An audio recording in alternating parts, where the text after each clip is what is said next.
Médias Horares, le premier podcast francophone dédié à Sorare.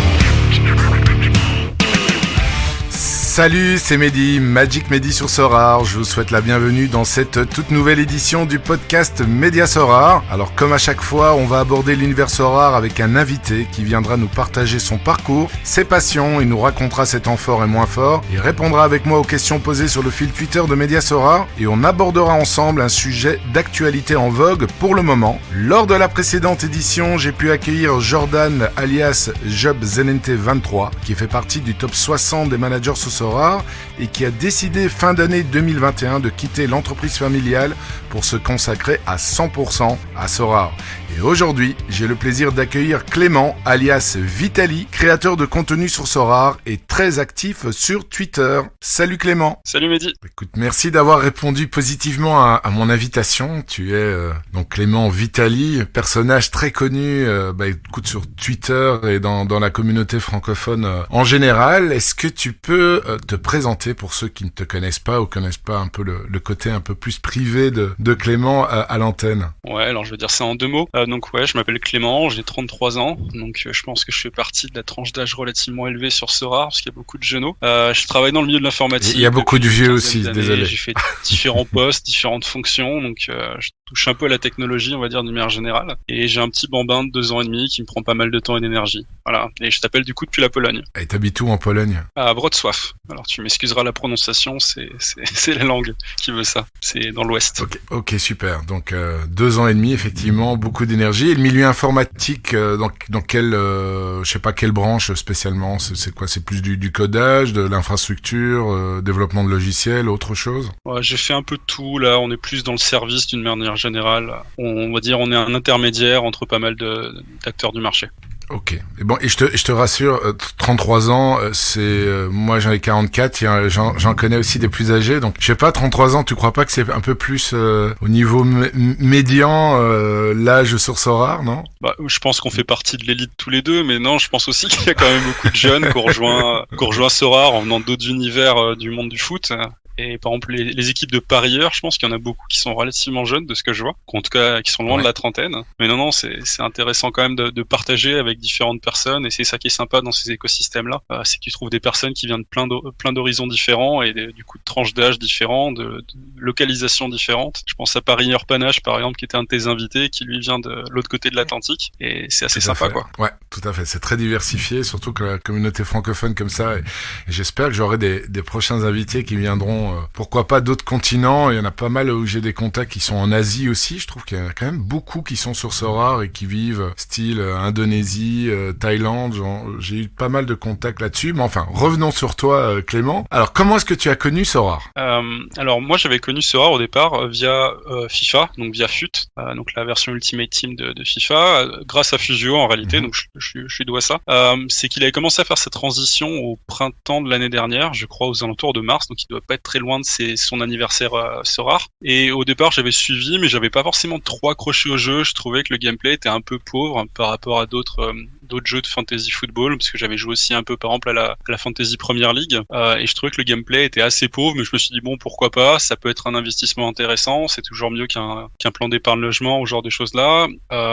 Je croyais en la techno, en l'ETH, donc je me suis dit bon allez, on va se faire une petite équipe, puis finalement je suis resté au fur et à mesure, puis j'ai trouvé un autre intérêt, outre le gameplay qui était essentiellement financier, pour être complètement transparent, et c'est ça qui m'a fait y rester. Et après l'aventure a pris d'autres tournants plus tard quoi. Et t'as fait un peu comme Fuzio aussi, t'as complètement quitté FUT pour te concentrer full time, je veux dire à la place du temps que tu consacrais à FUT, tu l'as complètement transféré sur Sorare? Ouais, exactement.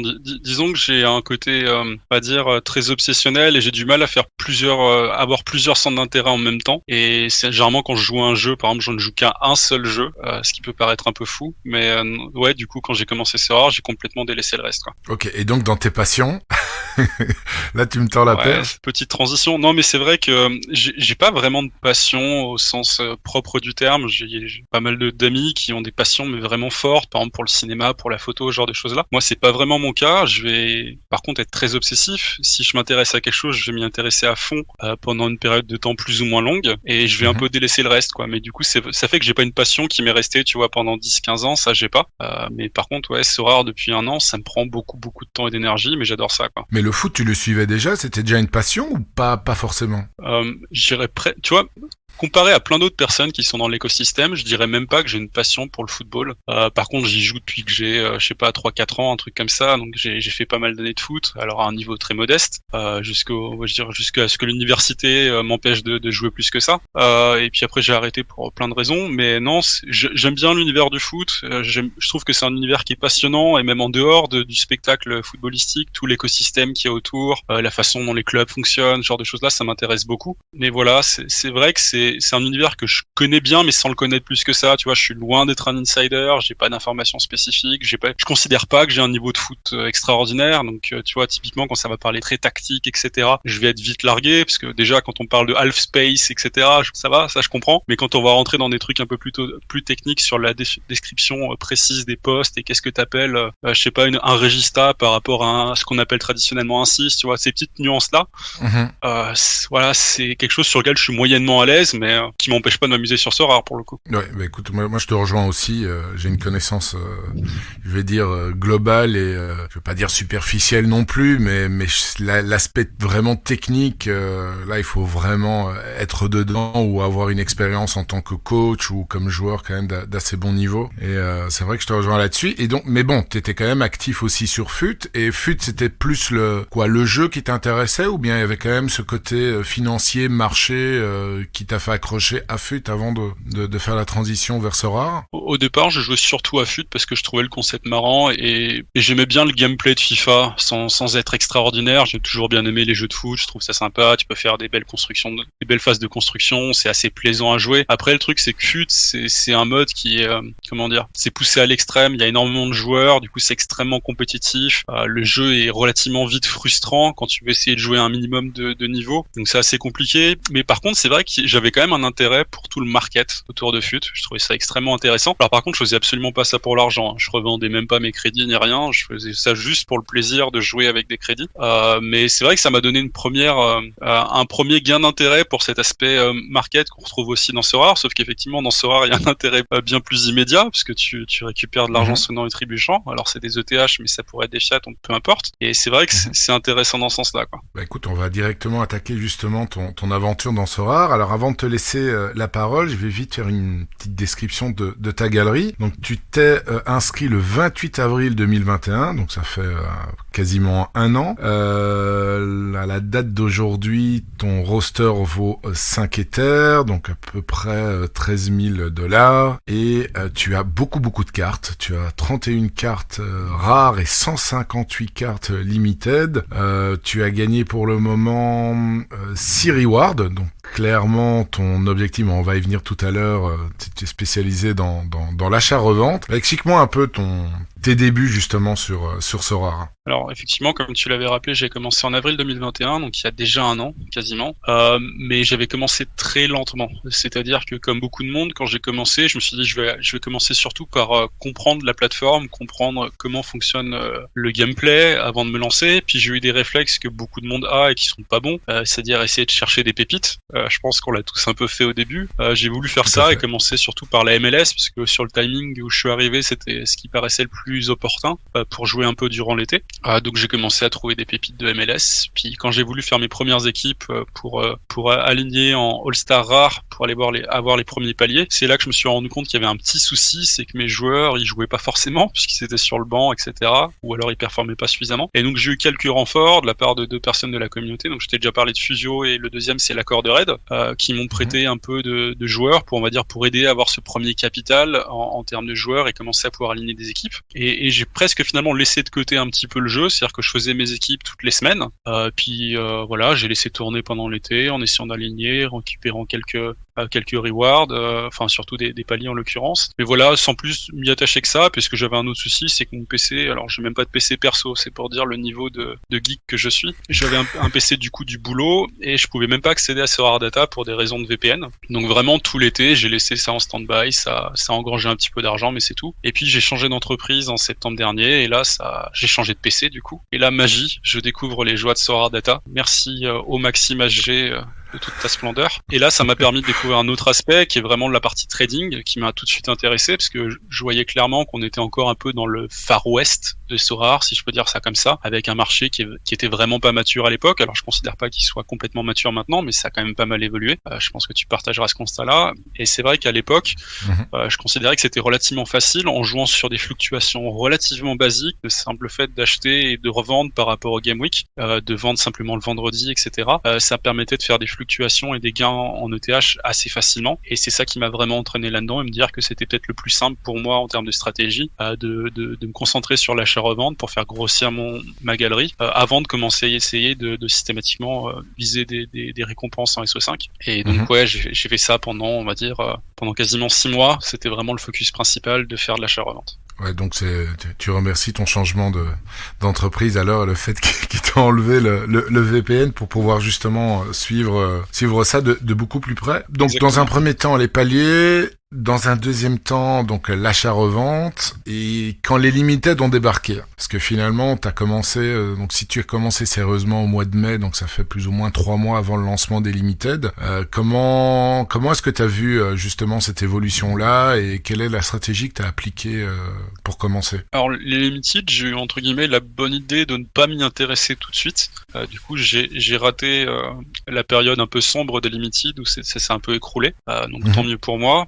Mais j'ai commencé vraiment à m'y intéresser qu'à partir de novembre, du coup 2021, où les prix se retrouvaient un peu plus raisonnés. C'est-à-dire que ce que j'avais constaté sur les limited, c'est qu'il y avait un taux d'impression qui était extrêmement élevé, parce qu'ils ont peut-être voulu compenser un peu le retard qu'ils avaient pu avoir sur d'autres raretés. Donc ils imprimaient à hauteur de, je crois, 15 cartes par semaine, quelque chose comme ça, entre 10 et 15 cartes. Et ce qui fait que c'était assez compliqué, surtout à l'époque, on était entre 30 et 40 000 managers sur ce rare. C'était assez compliqué d'avoir un équilibre entre la demande et l'offre. Et du coup, c'est vrai que les prix sont beaucoup écroulés. Et vers novembre, ça commençait à se stabiliser un petit peu. Donc c'est à ce moment-là que je me suis dit que ça pourrait être pertinent de s'y intéresser, surtout qu'il y avait l'ombre d'un gameplay. Alors peut-être, là maintenant c'est peut-être encore plus d'actualité, mais en novembre de l'année dernière c'était peut-être un peu moins. Mais voilà, l'ombre du gameplay qui planait me laissait penser que c'était un bon moment pour se diversifier. Et c'est à ce moment-là que j'ai profité un peu pour faire une grosse bascule dans ma galerie en novembre dernier, à commencer progressivement à me libérer de tous mes joueurs européens pour commencer à prendre des joueurs sud-américains en rare et en limited,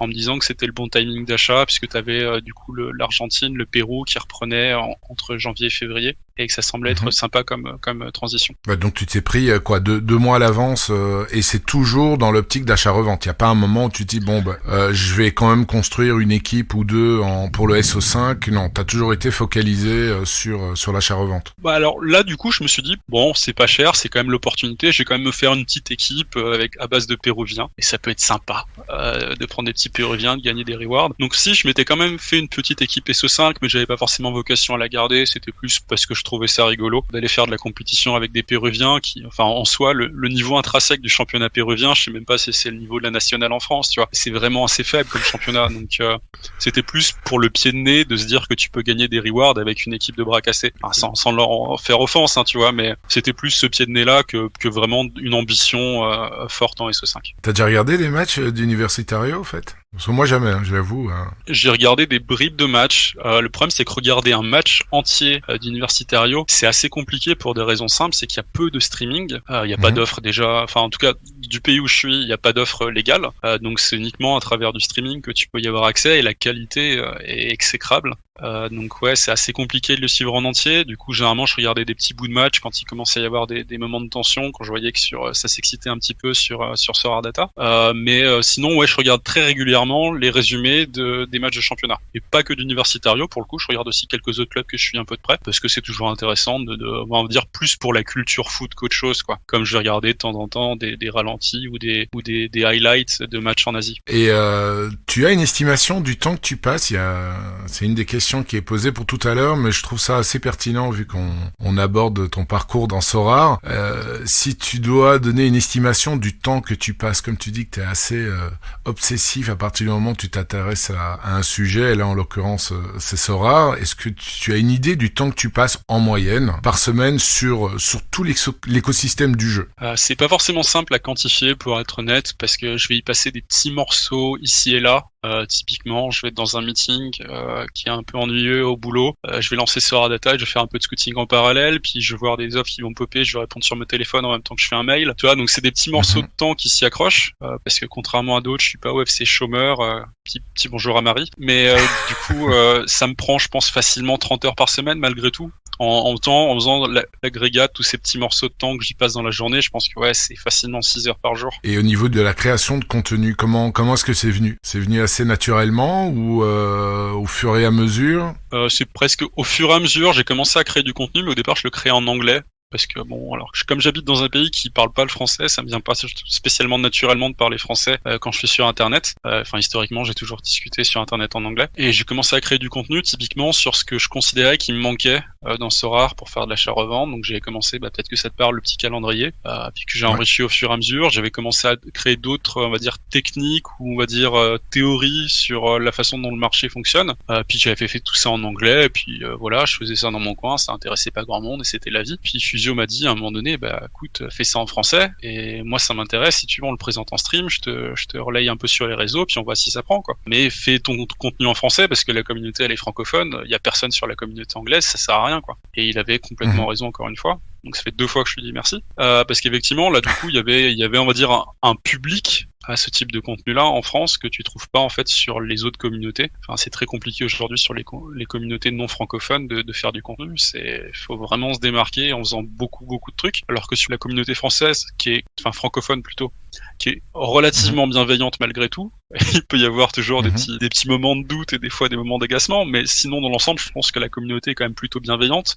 Ça pousse les gens qui font du contenu dans la bonne direction et ça les met en avant assez facilement. Typiquement, je pense que ce que vous faites avec ce podcast-là, c'est très bien. Ça met en lumière des gens qui ne seront pas forcément en visibilité de tout le monde, donc ça permet d'avoir un auditoire un peu plus large sur ce genre de sujet. Donc c'est vraiment très bien. Je pense que c'est quelque chose qui n'existe aujourd'hui que dans l'écosystème Sorare francophone. Ouais, c'est vrai que pour quand tu parles vraiment du podcast, il y en a plusieurs qui existent en anglais sous des formats un peu différents. Par contre, au niveau des contenus YouTube, par exemple, il y en a quand même pas mal. Il y a de plus en plus de contenus anglais. Je sais pas honnêtement au niveau si on peut vraiment quantifier s'il y a plus de contenu du côté anglophone que francophone. Je sais pas si tu as une meilleure vue que moi là-dessus. Moi, je trouve qu'il y en a quand même pas mal du côté anglophone avec Pardon, dis-moi. Ouais, j'en trouve beaucoup du contenu anglophone, mais je trouve qu'il est pas centralisé comme on peut l'avoir sur la communauté francophone. Tu vois, il y a pas de points centraux dans la communauté anglophone. C'est surtout qu'en plus parce qu'ils sont pas forcément tous du même pays, je pense. Ça doit jouer un petit peu. Clair. T'as par exemple en Écosse, t'en as qui font du très très bon boulot. Moi, j'aime bien Sorare on a Budget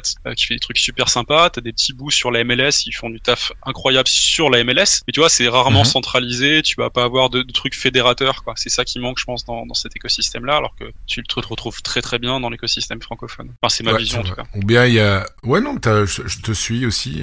Sur YouTube, j'aime bien par exemple John Nellis que tu dois certainement connaître. Ouais, aussi, ouais. Qui est un sacré phénomène, en tout cas qui est très chouette, très agréable à regarder. Ouais, c'est vraiment un personnage. Et lui, il a ce côté un peu fédérateur. Il a réussi vraiment à créer une communauté derrière lui de par sa bonne humeur et puis le fait aussi que ça soit un manager qui fait des bons résultats et puis il aime bien discuter et rigoler. C'est vrai que c'est important. Pour revenir justement à ton aventure Sorare et tes objectifs actuels et futurs. Alors on est dans une situation un peu délicate, on va aborder ces sujets-là un peu plus tard par rapport à une correction que le marché a pour le moment, mais tes objectifs, voilà, compte tenu de la situation actuelle, quels sont tes objectifs et aussi dans le futur, comment est-ce que tu vois Sorare et comment est-ce que tu te vois évoluer dans le jeu et dans l'écosystème prochainement? Alors déjà, un premier élément de réponse, c'est que j'ai pas, on va dire, d'objectif clair sur mon évolution, tu vois, dans le jeu. Là, mon objectif entre guillemets à court terme, c'est continuer à faire évoluer la valeur de ma galerie pour commencer à être dans une zone où je peux retirer mon investissement, même s'il était pas très gros, retirer un petit peu d'argent,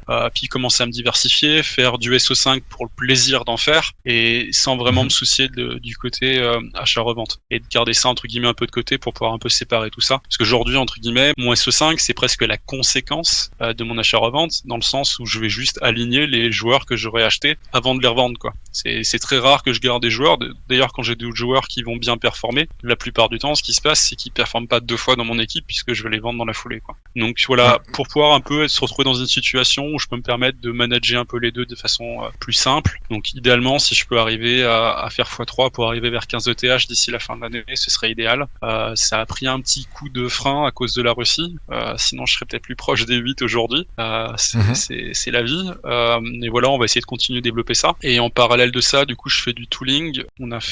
J'y passe pas mal de temps en ce moment sur du tooling pour Sorare, pour essayer de suivre un peu tout ce qui est autour du marché. Et ça, j'aimerais qu'on puisse le développer et qu'on puisse potentiellement proposer quelque chose de sympa pour que les gens puissent y avoir accès aussi. Dans ce sens-là, j'avais commencé à créer un petit bot sur Twitter pour commencer à publier un peu quelques contenus, pour commencer à un peu roder le système. Mais voilà, c'est quelque chose que j'aimerais bien développer dans l'avenir pour donner une lecture un peu plus simple du marché, parce que le marché Sorare, je pense que tu l'as remarqué, c'est un truc qui est assez compliqué et assez obscur, surtout pour les gens qui viennent dans un jeu de foot et qui pensent pas forcément avoir besoin de se confronter à des notions de trading avancées pour pouvoir pour jouer, quoi. Et quels sont les éléments d'après toi, enfin, sans spoiler, hein, mais d'après toi, quels sont les éléments vraiment qui sont nécessaires, quels sont vraiment les points qu'un trader a besoin pour justement avoir une vue un peu plus précise sur le marché?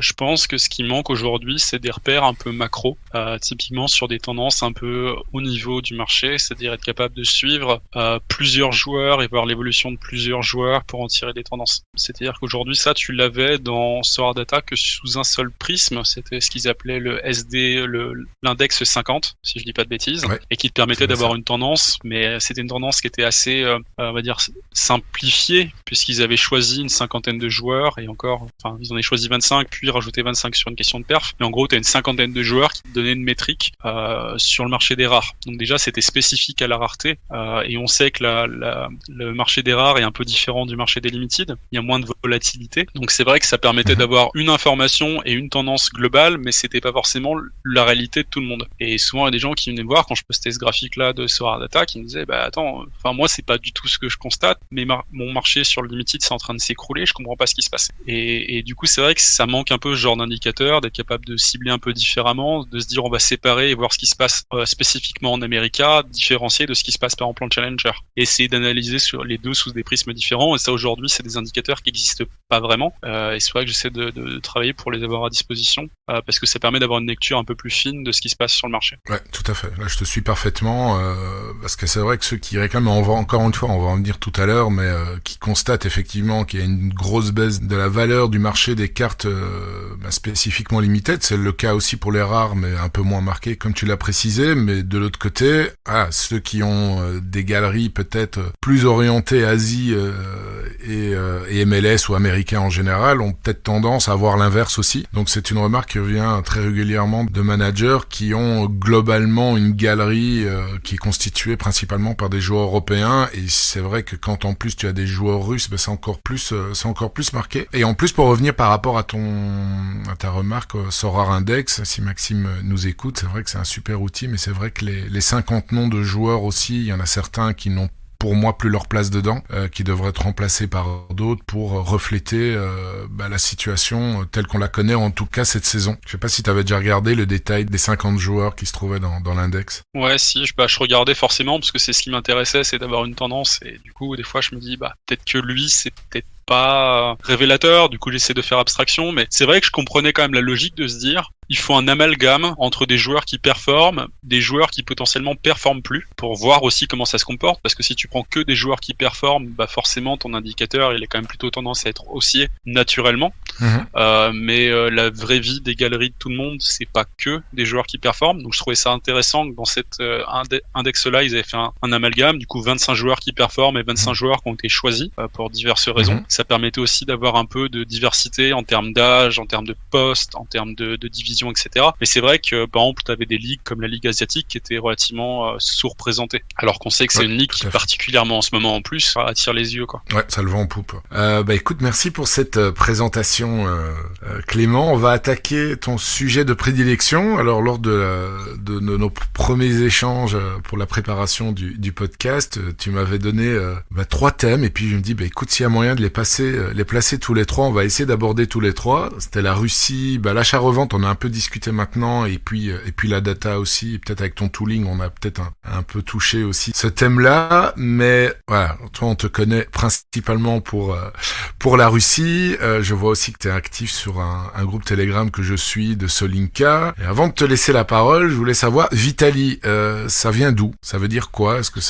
Quelle est la signification? Est-ce que ça vient aussi de Russie? Parce que je crois que c'est un prénom qui existe aussi de ce côté-là, non? C'est ça. Alors la vraie vérité, alors je pense que tu seras le premier à la voir, c'est que ça vient d'un personnage du film Lord of War qui était interprété par Jared Leto. J'adore Jared Leto en tant qu'acteur, en tant que musicien aussi. Et voilà, simplement le truc est resté. Alors ça s'écrit pas exactement comme ça, mais voilà, c'était, disons, le prénom est resté parce que j'aime beaucoup le prénom, et je me suis dit ça peut être sympa, Vitaly Orlov, et j'avais gardé ce prénom-là. Je l'ai orthographié un peu différent, mais voilà, effectivement, c'est un prénom qui à la fois tu vas retrouver dans pas mal de pays d'Europe de l'Est, Biélorussie, Ukraine notamment, et également en Russie. Et souvent, c'est l'orthographe un peu qui va faire la différence et qui va te permettre de savoir d'où vient la personne. Ok, magnifique. Comme ça, on le sait, et les auditeurs sauront d'où vient Vitali. Écoute, je te laisse à toi la parole.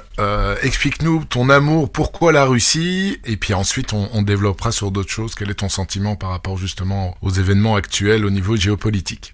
On va parler géopolitique sur ton podcast. Oh, le danger. Non, on va pas parler géopolitique. On va juste parler du marché des joueurs russes dans la situation actuelle compte tenu de la situation géopolitique. On va pas parler de géopolitique. C'est moins dangereux. Mais voilà, tout à fait. Mais pourquoi, d'où vient ton amour et vraiment ton focus sur la Russie? Parce que c'est vrai, quand je regarde ta galerie, t'as énormément de joueurs qui évoluent en Russie. Donc d'où vient cet amour pour le championnat russe? D'une manière générale, j'aime beaucoup la culture de l'Europe de l'Est, la culture slave. Ça inclut du coup la Russie. Alors moi, si j'avais pu choisir, je me serais peut-être plus intéressé en premier lieu au championnat polonais, puisque c'est là où je réside. Il est pas couvert sur ce rare, pas de chance. Donc tant pis, il fallait se rabattre sur quelque chose. Donc ouais, le championnat russe, c'était, on va dire, le plan de retour. Et du coup, je m'y intéresse pour 2 raisons. La première raison, c'est que voilà, un attrait culturel, et j'aime bien ces pays-là. Et le deuxième, c'est que je considère que ça te permettait aussi d'avoir un petit edge, donc un petit avantage compétitif sur le jeu, parce que il y a une barrière de la langue, une barrière de l'alphabet aussi une barrière de la distance, qui fait que c'est assez difficile d'avoir les informations. Et dans ces cas-là, ce qui est intéressant, c'est quand tu arrives à faire cet effort-là et de créer ton network pour avoir accès aux informations le plus facilement possible, t'es assez vite récompensé dans ce rare, parce que quand t'as la formation d'une blessure avant, quand t'as la formation d'un transfert avant, t'es assez facilement récompensé. Donc je considère que c'est assez intéressant dans le jeu aujourd'hui de développer ce genre de edge, et je pense qu'il faut mieux être très compétent sur un seul championnat plutôt que d'être moyen, pour pas dire autre chose, sur une vingtaine de championnats. C'est trop consommateur de temps d'être vraiment attaqué de partout. J'ai pris le parti, de me spécialiser dans quelques championnats qui sont plutôt petits, qui me permettent d'avoir accès plus facilement à l'information. Ok. Et ça a rien à voir avec le fait que tu maîtrises le russe, tu sais lire le cyrillique, non? À force, je commence quand même. à le lire pour de vrai. Okay. Mais c'est pas plus compliqué que ça. Enfin, c'est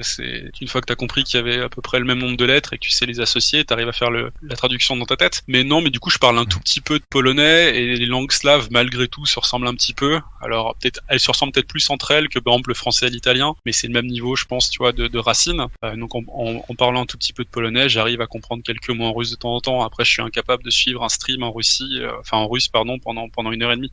Mais voilà. Il y a des affinités. C'est pas mal, comme ça tu mets ça au moins à contribution. Voilà, tout à fait. Et c'est vrai, ta remarque, elle est tout à fait pertinente. Quand j'avais eu Marie, par exemple, qui est aussi spécialisée essentiellement en Pro League, qu'elle maîtrise, je vais pas dire parfaitement, parce qu'on peut toujours s'améliorer, mais quand même une très très grande maîtrise du championnat. Toi, c'est le cas également pour la Russie. Mais est-ce que c'était un championnat que tu suivais par avant, ou bien non, tu t'es vraiment intéressé à un championnat avec Sorar? Je suivais un tout petit peu avant, essentiellement le Dynamo et le Zénith, parce que c'était, on va dire, les plus gros clubs, enfin, en tout cas, le Zénith, un des plus gros clubs récents, le Dynamo Moscou, un des plus gros clubs historiques. Et c'est vrai que c'est des clubs qui m'intéressaient depuis quelques années déjà, puis il y avait des joueurs assez sympathiques qui avaient migré dans ces championnats-là et dans ces clubs-là, notamment le petit Szymanski qui est polonais et qui est allé au Dynamo. Ouais. Donc voilà, ça me donnait envie un peu de suivre ces championnats-là, de voir comment ça évolue, mais j'allais pas jusqu'à regarder des matchs complets non plus, tu vois. On va de temps en temps regarder des petits highlights pour voir comment ça évolue. Tiens, il y a une belle action, on suit. Mais voilà. Et c'est vrai que c'est que par le biais de Sorare que je me suis vraiment passé et je me suis vraiment pris au championnat et commencé à regarder des matchs en entier, etc. Et quand tu parles de network, donc t'as vraiment tu t'es créé en fait un network autour du championnat russe. C'est ce network qui vient d'où? Est-ce que c'est spécifiquement les réseaux sociaux, les YouTube? Je parlais tout à l'heure, j'ai cité le groupe Telegram de Solinka qui a aussi un compte Twitter. Voilà, ce sont toutes ces petites choses-là que t'as mis ensemble pour essayer d'avoir vraiment un maximum d'informations pertinentes et surtout rapides sur lesquelles avec lesquelles tu peux réagir directement sur le marché, quoi. Ouais, exactement. Aujourd'hui, les réseaux sociaux, je trouve que c'est un avantage assez intéressant sur Sorare parce que tu as beaucoup d'informations qui filtrent comme ça. Alors après c'est un mix de plusieurs réseaux sociaux, c'est-à-dire que tous les pays et toutes les ligues n'utilisent pas de la même façon les réseaux sociaux. Twitter, on va dire, est un dénominateur commun, ce qui fait que c'est extrêmement intéressant, je pense, d'être sur Twitter aujourd'hui quand tu es sur Sorare, parce que tu vas avoir les news de transfert assez facilement. Des fois, tu as d'autres réseaux comme par exemple Instagram qui sont assez intéressants pour suivre certains joueurs, notamment les joueurs brésiliens, qui sont vraiment tout le temps sur Instagram. Enfin, c'est très rare qu'ils aient pas de compte.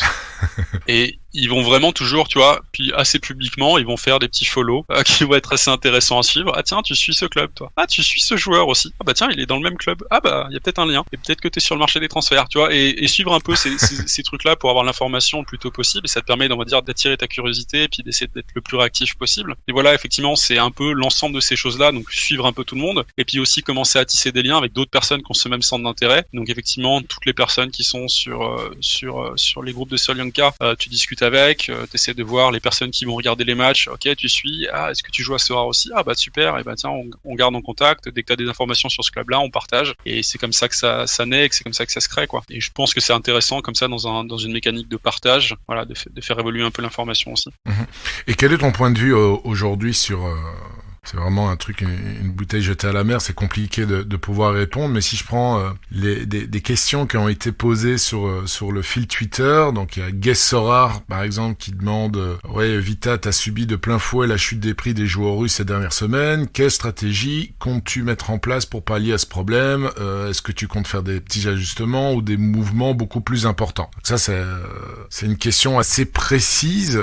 Comment est-ce que tu vas réagir? Comment est-ce que tu as déjà réagi par rapport justement au contexte actuel? Ouais, alors le premier truc qui paraît peut-être un peu bête dit comme ça, mais c'est que j'ai rien fait à l'annonce. C'est-à-dire que j'ai rien remis en vente, j'ai pas essayé de faire de l'undercut. Je considère que ça sert à rien dans ces moments-là, quand tout le monde est vendeur, t'as peu de chances d'arriver à trouver quelqu'un qui va acheter, tu te garantis en plus une perte quasiment dans la plupart du temps. Donc c'est assez compliqué, dans ces moments-là je préfère ne rien faire et d'attendre un petit peu de voir comment ça réagit, puisque souvent t'as des paniques mais qui sont pas forcément toujours justifiées en plus. Donc c'était assez compliqué, j'ai préféré attendre un petit peu, voir comment ça allait se passer, voir quelles allaient être les conséquences plus ou moins directes. Et une fois que c'était plutôt clair que certains clubs allaient se séparer de tous leurs légionnaires, que on va dire les joueurs étrangers pour faire simple, ça permettait de définir un petit peu plus facilement ma stratégie, puisque du coup j'avais une bonne idée de qui allait rester, qui allait partir, du coup quels étaient les joueurs plus ou moins à risque.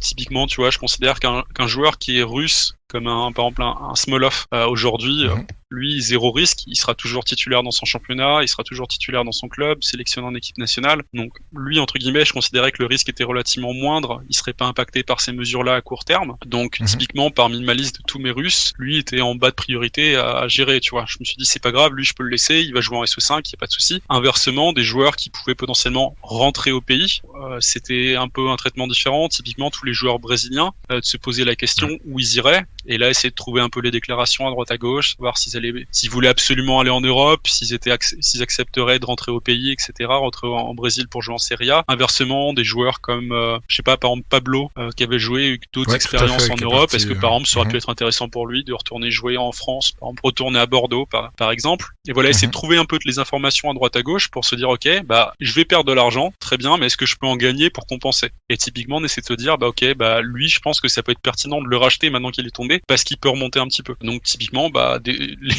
en réalité la première semaine j'ai fait peut-être l'inverse de ce que les gens attendaient de moi, c'est-à-dire que au lieu de vendre des joueurs russes, j'en ai plutôt racheté d'autres. J'ai racheté un Rakitski, j'ai racheté voilà quelques joueurs comme ça à droite à gauche, du Junior Alonso, j'avais racheté d'autres joueurs de Krasnodar parce que je considérais que c'était entre guillemets pas sans risque, mais que le risque était relativement faible parce qu'ils pouvaient pas tomber plus bas. À partir du moment où vous allez rejouer un jour, des joueurs qui n'ont pas 35 ans, bah ils vont pas prendre leur retraite comme ça. Donc voilà. J'ai presque fait un peu ce contre-pied-là, mais après, bon, d'une manière générale, le marché étant baissier, tu rajoutes la guerre par-dessus, effectivement, j'ai quand même une perte, mais disons que comme j'avais fait mon investissement suffisamment tôt pour la plupart des joueurs, si je devais vendre maintenant, j'aurais une perte nette relativement faible, c'est juste vraiment le manque à gagner, et du coup le rendement de mon investissement qui a pris une grosse claque, quoi. Et potentiellement, c'est comme si j'avais passé un mois et demi à faire de l'achat-revente pour rien, tu vois, schématiquement. Ouais, après ça reste de la perte virtuelle, quoi. On pourrait faire un peu le parallèle aussi avec tous les slogans qu'on entend, que ça soit dans le monde de la bourse, mais surtout aussi le monde crypto, les hold, je hold jusqu'à la mort, ou bien pas vendu, pas perdu. Parfois, c'est pas toujours à suivre évidemment ce genre de conseils, mais voilà, sans rentrer vraiment dans des conseils sur ce podcast, parce que c'est pas l'objectif du tout. C'est vraiment essayer d'avoir une diversité au niveau des opinions.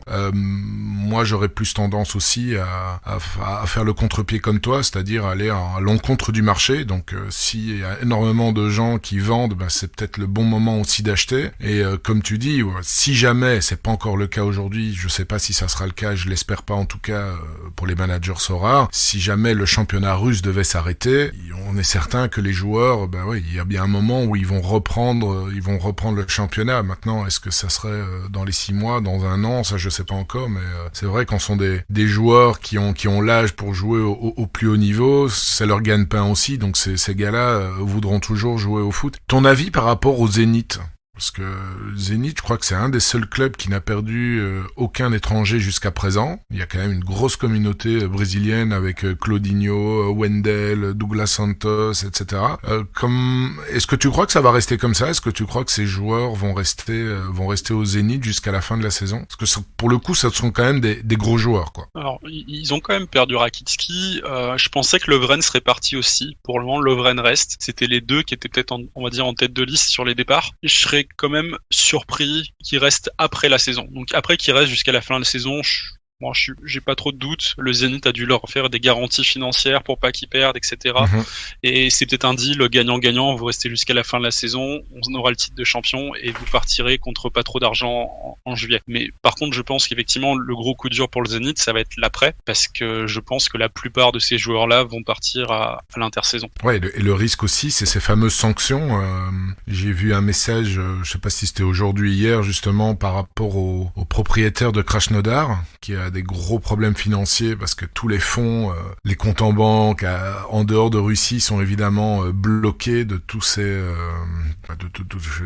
ces millionnaires, ces milliardaires russes, et que là les joueurs de Krasnodar ont dû accepter une diminution assez drastique de leur salaire. Ça pourrait aussi être évidemment un facteur qui pourrait avoir une influence sur le fait que les joueurs vont être attachés au club ou pas, parce que c'est quelque chose qui est important aussi. Des joueurs professionnels, évidemment, quand ils sont étrangers, qui partent en Russie, c'est parce qu'ils peuvent y gagner leur vie. À partir du moment où les sanctions internationales empêchent le versement de leur salaire, ça complique encore plus la situation, non ? C'est ça. Et Krasnodar, de toute façon, a très bien compris, tout de suite, que leur situation était catastrophique. Et c'est pour ça qu'ils ont suspendu tous les contrats des étrangers. Et il y avait des étrangers qui auraient bien voulu rester. Il y en a par exemple, je pense par exemple à Caio, le Brésilien, ou à Ramirez, Christian Ramirez le latéral. Et les deux auraient bien voulu rester, je pense. Le truc, c'est que c'est pas possible aujourd'hui pour le club de les garder pour plein de raisons, notamment financières. Et du coup, ils vont être obligés de trouver une autre solution. C'est un peu triste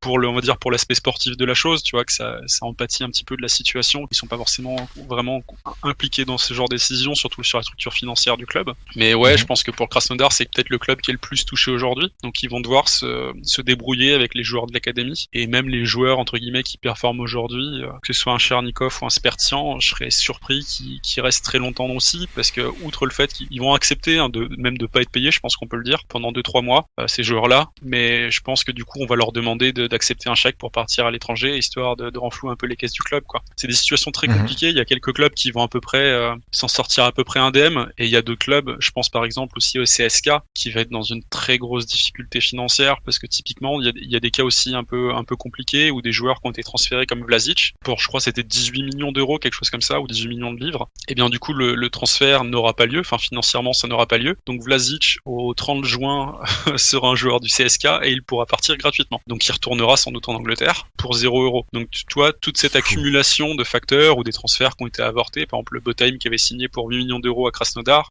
il est reparti sans avoir joué un seul match, donc il est reparti gratos. Donc c'est cette accumulation-là de facteurs qui vont mettre un gros coup derrière la tête sur les clubs russes. La plupart ont pas forcément non plus des épaules très solides financièrement, ça se reposait beaucoup sur des mécènes, hein, on peut appeler ça comme ça je pense, aujourd'hui, des oligarques, et ça va être très compliqué je pense le lendemain, et du coup il y a plein de questions qui se posent sur la ligue. Est-ce que du coup comment ils gèrent le lendemain, comment ils gèrent l'après, est-ce qu'ils vont du coup étendre le nombre de joueurs, on va dire de joueurs jeunes, est-ce qu'ils vont augmenter aussi la taille de la ligue, est-ce qu'en se disant on fait plus de matchs, ça augmente les revenus, ça permettra peut-être de compenser un petit peu. T'en as d'autres, on va dire influenceurs de la sphère politique et de la sphère sportive russe qui disent l'inverse, ils disent qu'il faut mieux dire on accepte les pertes et on réduit à 10 clubs, mais au moins on aura des joueurs de qualité, quoi, parce qu'au-delà de 10 clubs on saura plus faire. Enfin typiquement aujourd'hui tu regardes des matchs, il y a certains matchs, par exemple un Ural Akhmat, le niveau est pas forcément fantastique devant, quoi, et c'est vrai que pour ces clubs là ça va être très compliqué parce qu'ils peuvent plus se reposer sur un joueur je sais pas d'Équateur ou de Colombie qui viendrait les renforcer devant, donc ça va être assez compliqué pour eux. Comment est-ce que toi tu abordes justement les 2 prochains mois jusqu'à la fin de la saison? Quelle est vraiment ta stratégie que tu as adoptée, ou ta ligne de conduite plutôt que tu as adoptée par rapport justement au championnat russe, à ta galerie, etc. Toi personnellement? Personnellement, je continue d'aligner mes petits joueurs russes. Je les écoule au fur et à mesure quand il y a des bonnes performances, quand il y a, on va dire, des hypes de transfert. Typiquement Rakitski, il partirait apparemment en Turquie, très bien, j'en profite pour le vendre. Je récupère un peu de TH quand il y a de la hype, mais sinon je continue de les aligner comme si de rien, en me disant que il y a de bonnes chances pour que, en les alignant jusqu'au bout, j'arrive à trouver un minimum de rentabilité au moins sur le SE5 là-dessus. Et de toute façon, pour la plupart, en termes de prix, ils sont déjà tellement bas que ça peut pas descendre beaucoup plus que ça. Donc sur la plupart des joueurs russes, tu continues à en acheter? J'ai accepté mon sort. Et tu continues à en acheter ou pas? Ou bien là t'es plus dans une phase d'attente et de vendre au bon moment? Non, ça m'arrive d'en acheter parce que du coup ça crée aussi des opportunités, le fait qu'ils aient un peu libéré les étrangers. Ça fait qu'il y a pas mal de petits jeunes du centre de formation qui commencent à gagner du temps de jeu, et surtout dans une optique U23, je pense qu'il y a des coups sympas à faire. Par exemple le petit Krugovoy que les gens aiment bien, je crois, au Zénith, qui a pris du temps de jeu parce que du coup Douglas Santos est remis dans l'axe, et donc ça lui a permis lui de trouver un peu de temps de jeu sur le côté, et typiquement ça crée des opportunités sympas, je pense, aussi pour l'achat-revente et même pour le SE5, d'avoir ces petits joueurs là qui sont relativement jeunes, relativement talentueux, et puis en plus comme le niveau de la ligue il baisse un petit peu, ça leur facilite un peu l'entrée aussi, et donc ça c'est assez sympa. Donc non, je continue d'en racheter comme ça de temps en temps, en suivant un peu les matchs, sachant qu'il y a quand même des clubs qui ont des centres de formation sympas, je pense notamment à Rostov, Lokomotiv Moscou, et je pense qu'ils vont bien utiliser leur centre de formation dans les prochains mois, ils vont être amenés à le faire, donc ça reste intéressant quand même là-dessus. Après le but c'est pas non plus de me refaire 10 équipes russes, je pense qu'il n'y a pas d'intérêt non plus, il faut être assez réaliste,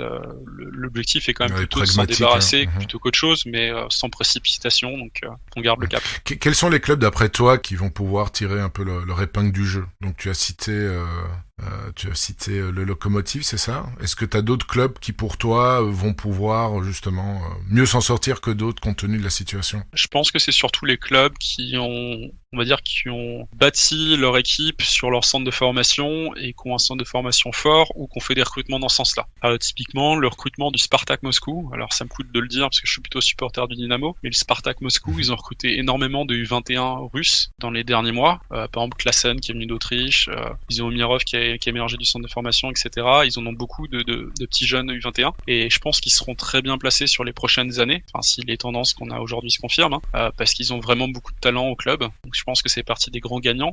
J'avais cité effectivement Lokomotiv Moscou qui a un bon centre de formation, qui a pas toujours été bien exploité dans les dernières années, mais qui ont un bon centre de formation. De la même façon pour le Dynamo et Rostov, je pense qu'on va dire ça c'est des 4 clubs qui devraient s'en sortir plutôt bien. Après Rostov part de beaucoup plus loin que les autres. Inversement, je pense que le Zénith, Krasnodar, le CSKA Moscou, ça va être beaucoup plus compliqué pour eux. Et ça, on va voir avec le temps. Sochi, aussi dans une moindre mesure, parce que Sochi, ils avaient une excellente cellule de recrutement. Enfin, ils ont fait énormément de bons coups en recrutement sur les dernières années. Et ça, c'était pertinent quand tu faisais venir des joueurs, par exemple, un Cassira de Colombie, qui était passé par la Liga NOS au Portugal. Voilà. Et ça va être beaucoup plus compliqué demain, parce que du coup, ces joueurs-là, tu pourras plus les faire venir aussi facilement. Donc, ils vont devoir un peu ajuster le tir. Ça va être une période d'ajustement assez intéressante d'ailleurs, je pense, pour le football russe et voir comment ça se gère. Ça se goupille, ouais, s'ils vont aller effectivement agrandir le pool de teams en première division, ou bien s'ils vont faire un peu comme le championnat autrichien ou le championnat suisse où ils font plusieurs tours et donc ils jouent beaucoup de matchs, mais ils se rencontrent 3-4 fois sur la saison au lieu de 2 fois. Ouais, ça va vraiment être intéressant. Je vais terminer le sujet sur la Russie. Avant le début de saison, à l'intersaison, j'échangeais pas mal sur Discord avec des managers qui se trouvaient en Russie et je leur demandais, ils me posaient des questions sur le championnat belge, je leur posais des questions sur le championnat russe. Et je me rappelle d'une remarque que je trouve excessivement pertinente. Il m'avait dit que les gros clubs, je lui demandais des questions sur Sobolev, sur Tchalov, sur des joueurs comme ça. Il me dit, écoute, moi ces joueurs-là, je les ai pas. C'était vraiment un manager russe qui suit énormément et a dit, chez nous les Russes c'est vraiment pas terrible et tu verras, la plupart des grosses équipes vont avoir très difficile cette saison. Il parlait pas de Zénith évidemment,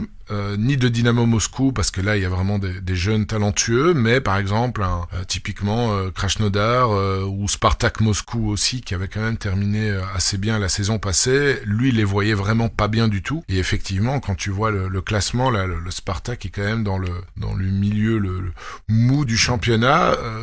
Est-ce que tu as une explication par rapport à ça? C'est plus par rapport aux cellules de recrutement, changement de coach, comment est-ce que tu peux expliquer ces fortes différences d'une saison à l'autre pour des clubs somme toute historiques et qui visent toujours le top 3, top 4 du championnat russe? Je vais pas me plaindre, du coup, comme je te disais, je suis plutôt supporter du Dynamo, donc le fait que Spartak Moscou fasse une mauvaise saison, je suis plutôt très content. Après, il y a aussi le fait qu'ils aient passé beaucoup de temps et d'énergie sur les coupes européennes cette saison, parce qu'ils ont quand même fait plutôt un joli parcours avant de se faire du coup disqualifier. Donc ça joue un petit peu aussi sur les forces. Après voilà, je suis pas trop inquiet sur le Spartak, sur les années à venir, ils se rattraperont, ça arrive de passer une saison à côté. Je pense qu'on le voit aussi très bien dans notre championnat. Enfin, je vais pas refaire l'historique des clubs comme par exemple l'OM ou l'OL qui une saison sur 3, ils passent complètement à travers. Donc bon, ça arrive un peu de partout. Mais non, mais c'est vrai que par rapport à la saison précédente, il y a des clubs qui ont un peu déçu. Par exemple, le Rubin Kazan aussi, qui avait fait un recrutement qui était assez qualitatif aussi et qui passe un peu à travers cette saison. Ils sont quand même pas très très loin des places relégables. Ils sont jamais qu'à 4 points. Donc c'est vrai que même le Rubin Kazan, ça m'a presque plus déçu au final que le Spartak, quoi. Parce que le Spartak, ça s'excuse plus facilement avec l'investissement qu'ils ont eu en Coupe européenne. Ok, très bien. Bah écoute, est-ce que tu as quelque chose encore à rajouter sur le championnat russe? Non, mais sinon, allez le Dynamo, allez Rostov, quoi, mais c'est tout. Ouais, allez Simansky. Moi, j'aime bien. Je l'utilise souvent. C'est un super joueur. Par contre, je suis un peu plus inquiet pour mon Safonov. Pas par rapport à la qualité du joueur, mais effectivement, par rapport au délitement de l'équipe. Mais bon, c'est le style de joueur, je pense, qui pourra rebondir dans un autre gros club assez facilement. C'est un bon gardien, je pense. Je sais pas. Ouais, alors je le prononcerai peut-être mal, mais avec la blessure de Bijlo, peut-être que ça va redonner un peu d'intérêt pour Safonov, pour ceux qui Bailo. Marie, excuse-nous, c'est Bailo. Bailo, désolé. Ouais, non, Mais il y a des fois, je le sais que je le prononce mal, donc, mais je l'ai tenté quand même, tu vois. T'es pas le seul, ne t'inquiète pas, t'es pas le seul. Écoute, je pense que on a assez bien parlé de ton sujet de prédilection. Écoute, l'achat-revente, on en parlait un peu avant. Je sais pas si t'avais des points que tu voulais rajouter par rapport à ce que t'avais dit un peu avant. Non, mais juste une remarque un peu d'ensemble, parce qu'on disait tous les deux qu'on avait plutôt une tendance à se dire on va hold les cartes en disant on laisse couler, on en a déjà vécu ça. C'est vrai que c'est une stratégie qui marche bien, on va dire, pour nos tailles de galerie. Alors je crois que t'as une galerie qui est quand même un peu plus conséquente que la mienne, mais c'est vrai que ça s'applique pas forcément à tous les joueurs. Donc c'est vrai que si tu débutes et t'as une galerie qui est peut-être inférieure à 1 ETH ou à 0.5 ETH, cette stratégie de dire j'attends, c'est pas forcément optimal pour tout le monde, quoi. Donc faut pas non plus prendre ce qu'on a dit effectivement pour argent comptant, parce que ça s'applique pas forcément vraiment à tout le monde, quoi. Ouais, tout à fait. Chacun a sa galerie, a sa vision. C'est vrai qu'il y en a parfois qui préféreraient vendre à perte pour directement réinvestir et directement être actif sur et pourquoi pas refaire un peu sa perte. Ouais, chaque situation, c'est clair, elle est individuelle. Et alors concernant le data, qui était ton troisième sujet privilégié. Là, t'en as parlé aussi par rapport au développement du tooling et ton calendrier. Mais qu'est-ce que t'entends? Est-ce que tu voulais rajouter encore quelque chose d'autre par rapport au thème du data? Limite, je peux peut-être répondre à une des questions que j'avais vues aussi sur Twitter. On me demandait si j'utilisais des outils particuliers ou des bots, etc. Non, alors j'utilise pas de bots. Par contre, oui, clairement, j'ai un intérêt pour avoir du tooling qui va me permettre d'avoir des informations. Donc, je vais avoir des outils entre guillemets faits maison qui vont faire des requêtes via l'API et qui vont consolider tout ça pour avoir en gros des gros dashboards. Donc, typiquement, je vais avoir un dashboard par championnat, voire même plusieurs dashboards en réalité par championnat pour me permettre de suivre un peu les tendances du marché, pour savoir comment ça évolue. Je vais avoir aussi des tableaux de suivi sur la partie performance sportive. Et l'idée, c'est que ça va me permettre aussi d'anticiper un peu on va dire, ce qui est une des grosses difficultés que j'avais quand j'ai démarré Sorare, c'était de me dire, ok, quelle est la valeur de cette carte? Et sans regarder Sorare Data, c'est jamais évident. Et même, tu peux faire l'exercice, je pense que c'est assez intéressant et assez instructif, en masquant le prix et en regardant juste l'âge, le poste et les notes du joueur, c'est pas simple d'estimer le prix. Et souvent, quand tu fais cette estimation-là et que tu la confrontes avec le prix réel de la carte, ça crée plus d'interrogations que d'autres choses. Donc, ce que j'avais essayé de faire dans ce sens-là aussi, en utilisant la data et en utilisant ce qu'on avait via Sorare Data et Sorare, c'était de faire un petit tooling qui me permette d'avoir une valeur un peu plus théorique d'une carte, quoi. Et donc ça, je continue d'y travailler puisque c'est pas non plus encore optimal, mais voilà, c'est des choses que j'utilise pour mon achat-revente et qui tournent autour de cette mécanique de gérer de la donnée dans Sorare. Est-ce que tu as l'objectif à terme de vraiment d'utiliser ce tooling pour toi, ou bien pourquoi pas de le commercialiser pour ceux qui voudraient aussi se spécialiser et se professionnaliser autour de l'achat-revente? Alors le commercialiser, c'est pas prévu, très clairement, mais alors pour le moment, moi je l'utilise déjà. On est quelques-uns, on va dire, à le bêta tester, si je peux appeler ça comme ça, pour voir si c'est intéressant. Mais moi, ce que je voudrais pas, c'est de mettre du tooling en place qui soit mal utilisé et que ça génère de la perte pour des nouveaux managers. Donc typiquement, ce que j'essaie de faire là, et ça va prendre un peu de temps parce que tu peux pas, et ce genre d'outils là, tu peux pas les évaluer, leur qualité, leur pertinence en 3 semaines. Donc il faut un peu plus de temps et un peu plus de recul, et il faut affiner un petit peu à chaque fois les algos et les données comme elles sont présentées. Donc là, on fait ce travail-là avec quelques-uns pour essayer d'ajuster un peu les outils. Et typiquement, je pense que si dans 6 mois, on a des rapports qui sont, on va dire, suffisamment fiables sur ce que ça apporte, j'en ferai peut-être une version gratos, à voir sous quelle forme. Typiquement, j'avais déjà commencé avec le petit bot de Booty sur Twitter, à commencer à mettre des datas un peu gratuitement, un peu public. Si le truc prend, peut-être que je referai sous une autre forme et faire des rapports peut-être hebdomadaires ou genre de choses-là pour donner un peu des clés de lecture du marché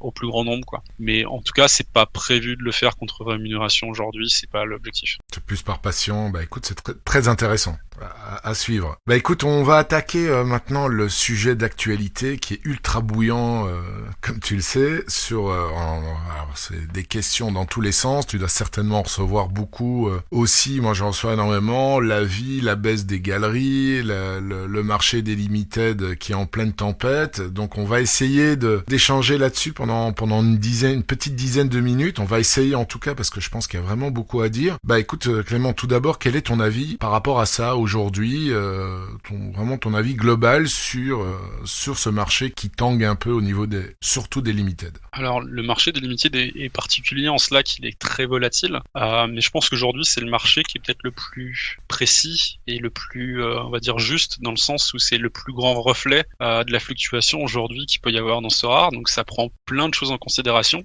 Ça prend la façon dont les cartes sont imprimées, ça va être très dépendant de ça. Ça va prendre aussi du fait du volume on va dire, une impression globale et une question de confiance dans le projet. Là où tu le verras beaucoup moins de fluctuations sur le marché des rares et encore plus sur le marché des super rares. Donc je pense que le marché des limited est un bon indicateur aussi de confiance pour ce rare. Et je pense qu'aujourd'hui, si c'est baissier, il y a moult facteurs, si je peux dire ça comme ça. Je peux t'en citer quelques-uns de tête là, parce que le sujet, effectivement, il est un peu chaud, comme tu le dis, donc on en a pas mal discuté. Mais typiquement, il y a un marché qui est donc très volatile. Il y a un championnat russe qui est à l'arrêt et qui a créé beaucoup de tensions sur son devenir. Du coup, ça a créé, on va dire, tu vois, des zones, on va dire, des points de tension où les gens commençaient à vendre à perte, et ça a créé un peu du coup d'émulsion sur les autres championnats. Typiquement, par effet de bord, je sais pas pourquoi, mais sur les championnats comme l'Autriche, ça s'est encore plus ressenti en termes de baisse, alors que c'est pareil, il reste encore un paquet de matchs, ils sont loin d'être impactés par la guerre. Il y a eu des répercussions comme ça sur les valeurs de certains marchés, et il y a surtout beaucoup d'attentes. Typiquement, Sorare nous a promis une annonce de gameplay fin du mois. Donc je pense qu'aujourd'hui, et je peux pas donner tort aux gens, t'as envie de savoir ce qu'il va y avoir dans l'annonce avant d'acheter des joueurs. Ouais. Ça fait quelques semaines, c'est un peu la trame, le fil rouge. On te parle de la signature probable de l'APL, donc avec des plus ou moins bonnes nouvelles, des plus ou moins bonnes tendances qu'on a de jour en jour. Donc, la dernière tendance de Nicolas Julia était quand même plutôt rassurante, mais voilà, on attend cette signature de la première ligue, qui sera un signal extrêmement fort, je pense, pour Sorare. Et t'as encore d'autres facteurs. T'as aussi des gens qui avaient fait beaucoup d'achats en Asie, en MLS, et tu pourrais dire du coup, l'Asie et la MLS, ça a des marchés qui sont haussiers. En réalité, non, pour plein de facteurs, mais un des facteurs relativement simples, c'est que les gens ont acheté sur la base des performances de l'année dernière, et les vérités de l'année dernière sont pas forcément les vérités d'aujourd'hui. Donc t'as acheté des joueurs en disant ils ont performé l'année dernière, ils vont performer cette année, et des fois c'est pas toujours le cas, quoi. Typiquement, tu prends même des GOAT comme Kikuchi, il a raté les 2 premiers matchs, donc t'as une petite doute qui se crée dans la tête des gens. J'ai acheté un Kikuchi super cher, je vais peut-être commencer à le vendre pour limiter mes pertes s'il joue pas, tu vois. Même si tu sais que c'est Kikuchi, même si tu sais que c'est un GOAT, les gens ont douté, et du coup même sur ces marchés-là, t'as une baisse qui s'est ressentie après le lancement, mais cette baisse-là tu l'as quasiment tout le temps. C'est juste que du coup là ça s'accumule à des baisses ailleurs, et du coup ça donne une tendance globale qui est baissière, et ça crée des petits doutes un peu de partout dans la tête des gens. Ils voient une baisse de partout, et je pense que tu peux même la ressentir en MLS ou en Asie, surtout si t'as fait tes achats sur la base de la saison passée. Et voilà, je pense que t'as ces facteurs-là qui s'accumulent. T'as des nouveaux entrants qui du coup ils savent pas trop sur quel pied danser, donc je pense qu'ils attendent aussi. T'as peut-être aussi un peu de spéculation et de doute par rapport à l'ETH en tant que monnaie. Donc voilà, t'as vraiment plein de facteurs, et je pense que c'est ça aujourd'hui qu'on ressent. Mais tout ça, c'est, comme je le disais un petit peu, je pense que c'est surtout sur la base de la confiance, à la fois dans le projet, dans la monnaie, dans le jeu, enfin dans tout ce que tu veux. Et ça se règle relativement facilement en soi. Il suffit d'avoir quelques signaux positifs et la machine repart. Donc je vois plein de signaux négatifs, mais d'un autre côté, je vois que en analysant un petit peu, j'ai l'impression que les causes sont pas bien sévères et qu'il faudrait que quelques signaux positifs pour que ça reparte. Donc pas trop inquiet. Ouais, moi j'ai à peu près, j'ai quasiment la même vision que toi, c'est-à-dire qu'il y a pas mal de facteurs qui rentrent en jeu actuellement. Tu as cité la fin des championnats, mais bon, il reste quand même 2 mois. Bon, c'est vrai que ça représente en général un quart des championnats européens, mais c'est quand même un quart des championnats européens. Marché limited, ouais. C'est excessivement volatile. Dès qu'il y a un gars qui score, t'as son prix qui peut vraiment monter en flèche ou baisser très fortement. Je prends un exemple. Bon, là, c'est un peu spécifique, mais la blessure de Florian Wirtz, son prix a perdu 30% en rare, en général, en moyenne. Par contre, dans Limited, ça a été divisé par 3. Donc, là où rare, ça perd 30%, là, c'est divisé par 3. Évidemment, l'impact est totalement différent. Alors, je remarque quand même que ces derniers jours, aussi pas 2 dernières semaines, il y a Sorare qui semble avoir ouvert les vannes de nouveau au niveau du mintage des cartes limited. Je regardais par exemple ce matin Neuer, pour prendre un exemple, et là il y a 15 enchères en cours pour des cartes limited de Neuer. Donc je sais pas quel est ton avis par rapport à ça, mais j'ai vraiment l'impression aussi que Sorare a de nouveau réouvert les vannes au niveau des cartes. Il y a toujours une petite inconnue là-dessus, parce que ils font fluctuer le nombre de cartes qu'ils mettent dans chaque enchère. Et effectivement, si tu me dis qu'il y en a 15, je te crois sur parole, j'ai pas vérifié, mais c'est beaucoup. Et c'est peut-être aussi un indicateur, ils s'attendent peut-être, éminemment sous peu, à avoir une entrée de nouveaux managers Sorare. Donc moi je verrais ça plutôt comme un signe positif. Alors c'est sûr qu'à très très court terme, ça peut faire baisser les prix, mais je pense que Sorare, autant il y a des trucs sur lesquels je peux être assez critique, autant sur la gestion, on va dire, des ligues, sur la gestion de l'impression d'écart, je pense qu'ils ont une certaine maturité, je pense qu'ils savent ce qu'ils font. Si tu me dis qu'ils ont ouvert les vannes, moi je pense qu'il y a une raison et qu'ils le font pas au hasard, quoi. Ils ont pas d'intérêt de le faire dans un marché qui est baissier s'il y a pas de raison de que ça monte, quoi. Ouais, c'est ça qui est un peu bizarre. Après c'est vrai qu'il y a, quand je regarde, je prends l'exemple de Neuer, là je te dis en direct qu'il y a 12 enchères en cours. Donc mais il y en a peut-être 3 qui sont terminés depuis ce matin, parce que j'étais quasiment certain d'avoir vu 15. Mais ouais, on est à la 300e carte. On arrive tout doucement, on s'approche tout doucement de la 300e carte sur une rareté de 1000. C'est vrai que ça reste assez raisonnable, surtout que le championnat, on arrive tout doucement à la fin. Enfin, je sais pas aussi au niveau timing, c'était le meilleur moment ou pas, parce que les gens paniquent un peu, mais je te rejoins dans le sens où oui, il y a l'attente. Nouveau gameplay, l'annonce du nouveau gameplay, c'est fin mars. J'espère qu'il y aura l'annonce avant l'enregistrement de mon prochain podcast qui est prévu le 31 mars à 14h heure française, mais que je pourrai échanger avec mon prochain invité. Il y a ça qui est vraiment très très attendu. La signature de la Première Ligue, il y avait cet article qui disait non, finalement c'est perdu. Puis j'ai la même interprétation aussi du tweet de Nicolas Julia. Je pense qu'on est bien parti. Le truc, c'est que les prix baissent aussi. Je te rejoins aussi. Moi, j'avais fait l'erreur l'année passée, quand j'avais commencé vraiment activement, je vais dire début février, et là j'ai commencé à regarder, à faire des analyses au niveau des joueurs MLS et asiatiques, et c'est vrai que erreur, j'avais acheté, parce qu'il y a peut-être ça aussi qui rentre en ligne de compte. Il y a peut-être des managers aussi qui attendent que les nouvelles cartes sortent, et qui donc délaissent peut-être un peu les cartes Asie et les cartes MLS de la saison 2000, de la saison précédente, si tu veux. À voir s'ils vont sortir une nouvelle rareté, je sais pas, parce que comme ils l'ont sorti au mois d'août, je sais pas s'ils vont, à mon avis, oui. Ils vont sortir des nouvelles cartes pour la saison 2022-2023. Peut-être qu'il y a ça aussi qui joue, le fait que des managers attendent aussi de ce côté-là, mais c'est vrai que par rapport à l'erreur, c'est, ouais, quand on achète des joueurs, parce qu'on veut constituer ses équipes sur le marché secondaire, il y a de très fortes chances qu'on surpaye ces joueurs, avec le risque, comme tu dis, que une saison n'est pas l'autre, surtout dans ces championnats-là où c'est quand même, on voit quand même des grosses différences, peut-être moins marquantes du côté asiatique, même si on prend le début de saison, Jeonbuk par exemple, qui survole le championnat coréen, galère quand même, en tout cas au début de saison. En MLS, je trouve qu'il y a beaucoup de variations d'une saison à l'autre. Quand j'avais passé un peu de temps à étudier les différents championnats, ce que tu vois peut-être un peu moins du côté européen. Non, c'est exactement ça, je te rejoins là-dessus. Du coup, c'est ces variations-là qu'il faut utiliser, on va dire, de façon propice à ta galerie, et c'est jamais très simple. Et c'est vrai que quand t'as voulu trop anticiper, t'as toujours ce risque-là d'être trompé aussi quand t'anticipes. C'est beaucoup plus facile quand tu fais la compo la veille que quand tu fais la compo 3 mois avant. Donc forcément, tu prends ce risque-là. Donc le risque aujourd'hui, c'est compensé si t'as payé beaucoup moins cher aussi. Donc faut aussi voir le verre à moitié plein. Peut-être que ton joueur il vend pas, mais t'as pris en valorisation, donc c'est pas trop tard pour le vendre non plus. Mais voilà. Je pense que c'est un peu un facteur de plein de choses, et je pense qu'il faut pas non plus être dramatiquement inquiet pour rien. C'est un marché qui est baissier, ça arrive, et il faut voir surtout comment ça se comporte dans les prochaines semaines. Ouais, et c'est vrai que l'annonce de Sorare sera, je pense, très très importante pour redonner confiance à ceux qui stressent un peu. Moi, je suis plus comme toi, oui, ok. Quand on regarde la valorisation de la galerie, mais ça reste du virtuel évidemment. On voit une baisse, mais ça peut pas continuer. Ça a augmenté non-stop pendant je sais pas combien de mois. C'est certain que quand je voyais une limited Mbappé à 1.8 Ether, là j'ai vu qu'il y avait une vente hier à 1.2, donc ça a perdu aussi 30%.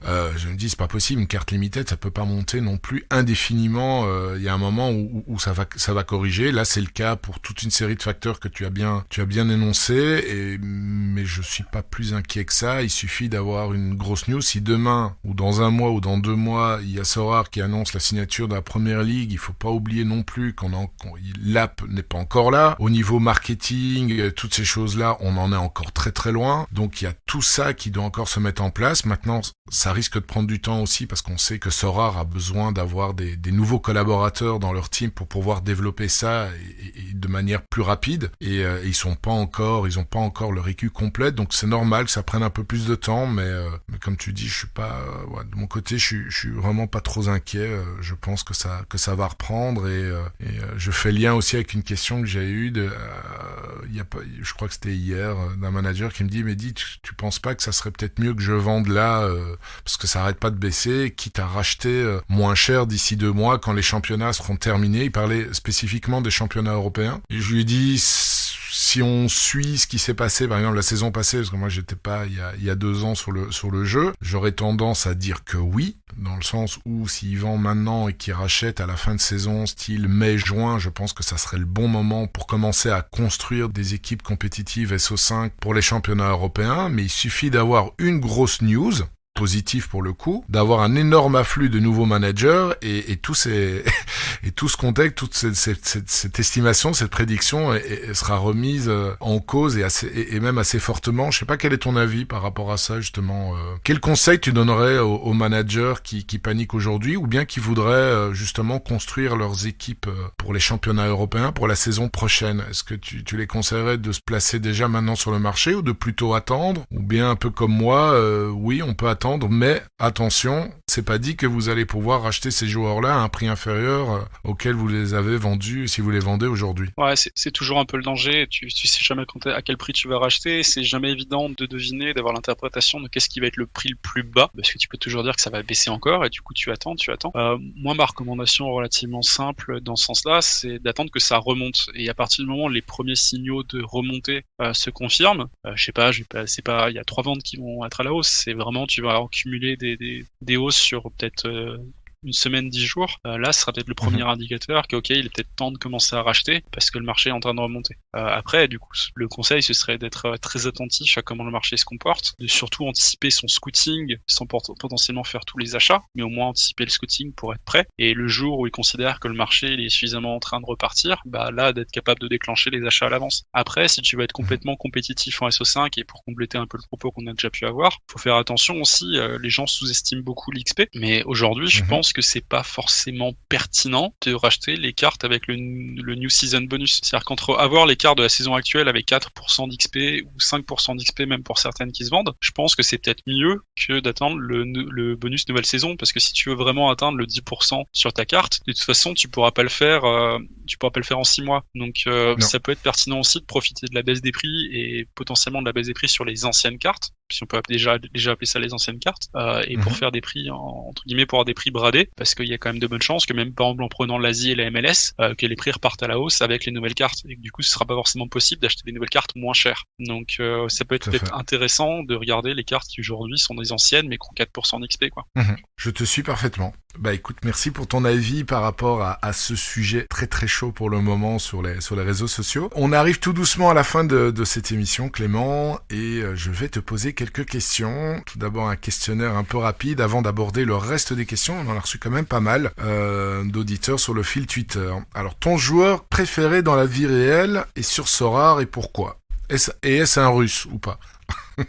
Non, pour le coup, ce sera même pas un russe, c'est plus mon cœur lyonnais qui va parler, ce serait Bruno Guimaraes. Pour moi, c'est un joueur que j'apprécie voir jouer, et même en dehors du terrain, il est extrêmement sympathique. Enfin, il y a vraiment tout qui va, je dirais ça comme ça avec lui. C'est sur le terrain, c'est un guerrier, mais en même temps, il va être élégant, ça va être un Pirlo avec la balle presque. Il est capable de se faire des caviars, de faire vraiment des belles passes, du beau jeu, un toucher de balle, la vista. Enfin, en plus, il est jeune, brésilien, il est beau, il parle français, il parle brésilien, il parle anglais. Il arrive à Lyon dans des conditions exécrables avec Rudy Garcia que je méprise, mais voilà, il arrive dans des conditions très difficiles. Au moins c'est dit. Son premier match contre la Juve, il fait une masterclass et il arrive comme ça, tu vois. C'est presque un showman dans ce sens-là, et c'est assez intéressant, ce genre de joueurs qui en plus sont très modestes après sur leur victoire, quoi. Donc non, c'est un joueur qui m'intéresse beaucoup, et je vais suivre son parcours de près à Newcastle. Ça m'a un peu fendu le cœur quand il est parti. Après, je peux comprendre dans sa position aussi, avec la confiance modérée des coachs, etc. T'as un projet de jeu qui est très compliqué. On te propose une sortie par la voie royale à Newcastle pour jouer dans le plus grand championnat du monde, ça se comprend. Ouais, en espérant qu'il se sauve. C'est ça. Et pour du coup la deuxième partie de ta question sur Sorare, j'ai du mal à trouver un joueur préféré, parce que généralement j'aime bien les milieux défensifs, alors que c'était même pas mon poste quand je jouais au foot, tu vois, mais j'aime beaucoup les milieux défensifs, parce que souvent ils ont un rôle un peu de constructeur, d'architecte dans le jeu, et j'aime beaucoup ça. Dans Sorare, c'est un peu plus difficile, parce qu'ils ont généralement des notes qui sont pas en adéquation. Du coup, je vais peut-être plutôt prendre un défenseur central, et moi ce que j'aimais beaucoup, c'était Leonardo Sigali, qui est un joueur qui est extrêmement sous-coté dans dans Sora, et ça j'adore, un joueur qui est sous-coté et qui est extrêmement performant, extrêmement fiable, parce que je crois qu'il a dû faire 3 DNP en 2 ans, un truc comme ça. Donc c'est la fiabilité incarnée, il a toujours un niveau de notation qui est très très sympa, puis c'est lui qui m'a permis de faire un résultat en SO5. Donc je l'apprécie d'autant plus, même s'il n'a fait que 2 Game Week chez moi, puisque je l'ai vendu après. Mais voilà, c'est le genre de joueur que j'aime beaucoup dans Sora, quoi. Ouais, pas de sentiment, il performe, il faut vendre. Ouais, et par rapport au milieu défensif, c'est vrai que c'est important. Mais sur Sora, en général, sont des joueurs qui scorent pas très très bien. Bon, t'as des exceptions, hein. L'exception, c'est évidemment Kimmich. Mais c'est vrai que s'ils sont pas décisifs, c'est rare qu'ils fassent des beaux scores. En tout cas, ce sont des joueurs paliers, comme on dit, qui sont top. Parce que si tu prends un Barrios de Zénith, il a toujours un score qui est aussi entre 50 et 60 sans être décisif. Donc t'es sûr qu'avec lui, tu pourras avoir des paliers. Alors ton plus beau résultat en SO5 pour le coup? J'avais fait une 6e place en America D4, du coup avec Sigali. C'était il y a pas si longtemps que ça, parce que ça devait être début février, je crois, ou mai-février. Et je suis très content de ma 6e place. J'ai profité de bons résultats au Pérou et en Argentine, avant que la MLS reprenne, parce que c'était un peu l'objectif quand j'avais pris ces joueurs-là en Amérique du Sud, c'était de le faire avant que la MLS reprenne, pour qu'il n'y ait pas encore trop de compétition. Alors forcément, une 6e place, quand il n'y avait pas la MLS, c'était moins bien en termes de reward, mais ça faisait quand même une reward sympathique, et puis je suis surtout content d'avoir fait un petit classement dans le top 10, plus la fierté qu'autre chose, quoi. Et t'as obtenu qui? C'est ta plus belle récompense? Ouais, c'est ma plus belle récompense. C'était Miguel Torren des Argentinos Juniors en rare, que j'ai pu revendre, je crois, pour quelque chose du type 0.130 ETH. Je crois qu'il a baissé un petit peu depuis parce qu'il a enchaîné 2-3 mauvais résultats. Ça, c'est quelque chose que j'ai appris dans ma voyage de Sora, c'est que les récompenses comme ça, faut mieux les vendre tout de suite parce que des fois ça baisse vite. C'était une T1 que t'avais eu en tant que 6e? Ouais, c'était un bas de pool, je pense, mais ouais, ça doit être une T1. Alors, ton plus gros coup de poisse dans le jeu? Alors, dans SO5, je considère pas que j'ai des coups de poisse, parce que pour le coup, tu l'as vu, je joue pas trop. Enfin, je joue vraiment en SO5 que depuis le mois de février, donc je considère pas que j'ai des poisses plus que ça, tu vois. Alors, en tout cas, je me suis pas suffisamment investi pour dire que j'ai des coups de poisse, mais par contre, les petits coups, on va dire, d'achat-revente en coups de poisse, c'est plutôt les Bellona. Alors, ça parlera peut-être pas aux plus jeunes d'entre nous, parce que ceux qui ont rejoint le jeu récemment, maintenant l'interface leur simplifie un peu la vie. Mais Bellona, c'est un bot qui était très bien configuré pour t'avaler tes erreurs de prix. Donc quand tu plaçais mal ton prix, voilà, c'est Bellona qui les prenait, donc ça m'est arrivé quelques fois, et celle qui m'a le plus piqué, c'était avec Matteo Chouribe, qui est d'ailleurs un autre défenseur, un milieu défensif qui performe très bien pour les paliers, justement, qui est au FC Porto. Et je l'avais pris au très bon prix, donc très très content de mon achat à 0,65. Je l'avais acheté en novembre pendant une trêve internationale, et j'étais parti pour le revendre, je sais pas, à 6h50 le matin, avant que je reprenne mon café. Je reçois une offre à 0,105, donc un bénéfice sympathique, mais je veux être un peu gourmand, tu vois, je veux un petit peu plus parce que je sais que je pourrais le vendre un peu plus, et je veux le relister un tout petit peu au-dessus à 110 ou 115 pour qu'il me refasse une meilleure offre, et je mets un 0 de trop, tu vois, et le drame, voilà, tu connais la suite, quoi. Ouais. Il faut pas de dessin, c'est ouais. Je l'ai jamais connu, mais je peux m'imaginer qu'on n'est pas content. Non, honnêtement, ça m'est jamais arrivé. 3 fois tu l'as fait l'erreur, hein? Ouais, 3 fois. Mais t'es beaucoup plus actif aussi sur le marché. 1,3 Bellona, ouais. Ouais, non, mais c'est comme ça que t'apprends. Le truc aussi, c'est que ouais, voilà, ça c'est clair. 3 fois.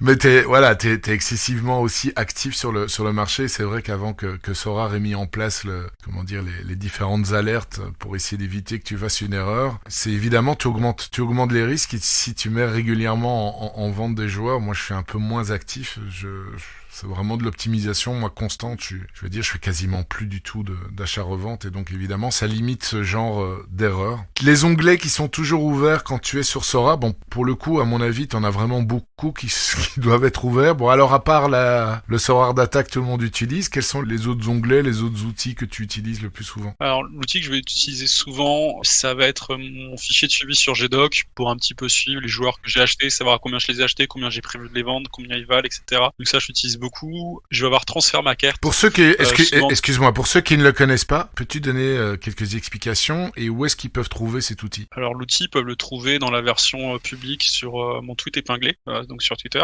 C'est un fichier de suivi qui permet aussi d'avoir les informations sur le calendrier, les statistiques un peu de suivi de ta galerie, genre de choses-là, pouvoir anticiper un peu certains match-ups. Alors peut-être pas aussi bien que sur le line-up builder de Sora Data, mais ça donne une première approche sur la répartition des game week. Et moi, je m'en sers surtout au quotidien pour suivre mon achat-revente. Donc savoir à quel prix j'ai acheté mes joueurs, combien j'ai prévu de les vendre, combien j'estime qu'ils valent, etc. Donc je mets tout un tas d'informations, parce que le fichier, j'ai mis une version publique simpliste, et après chacun la personnalise.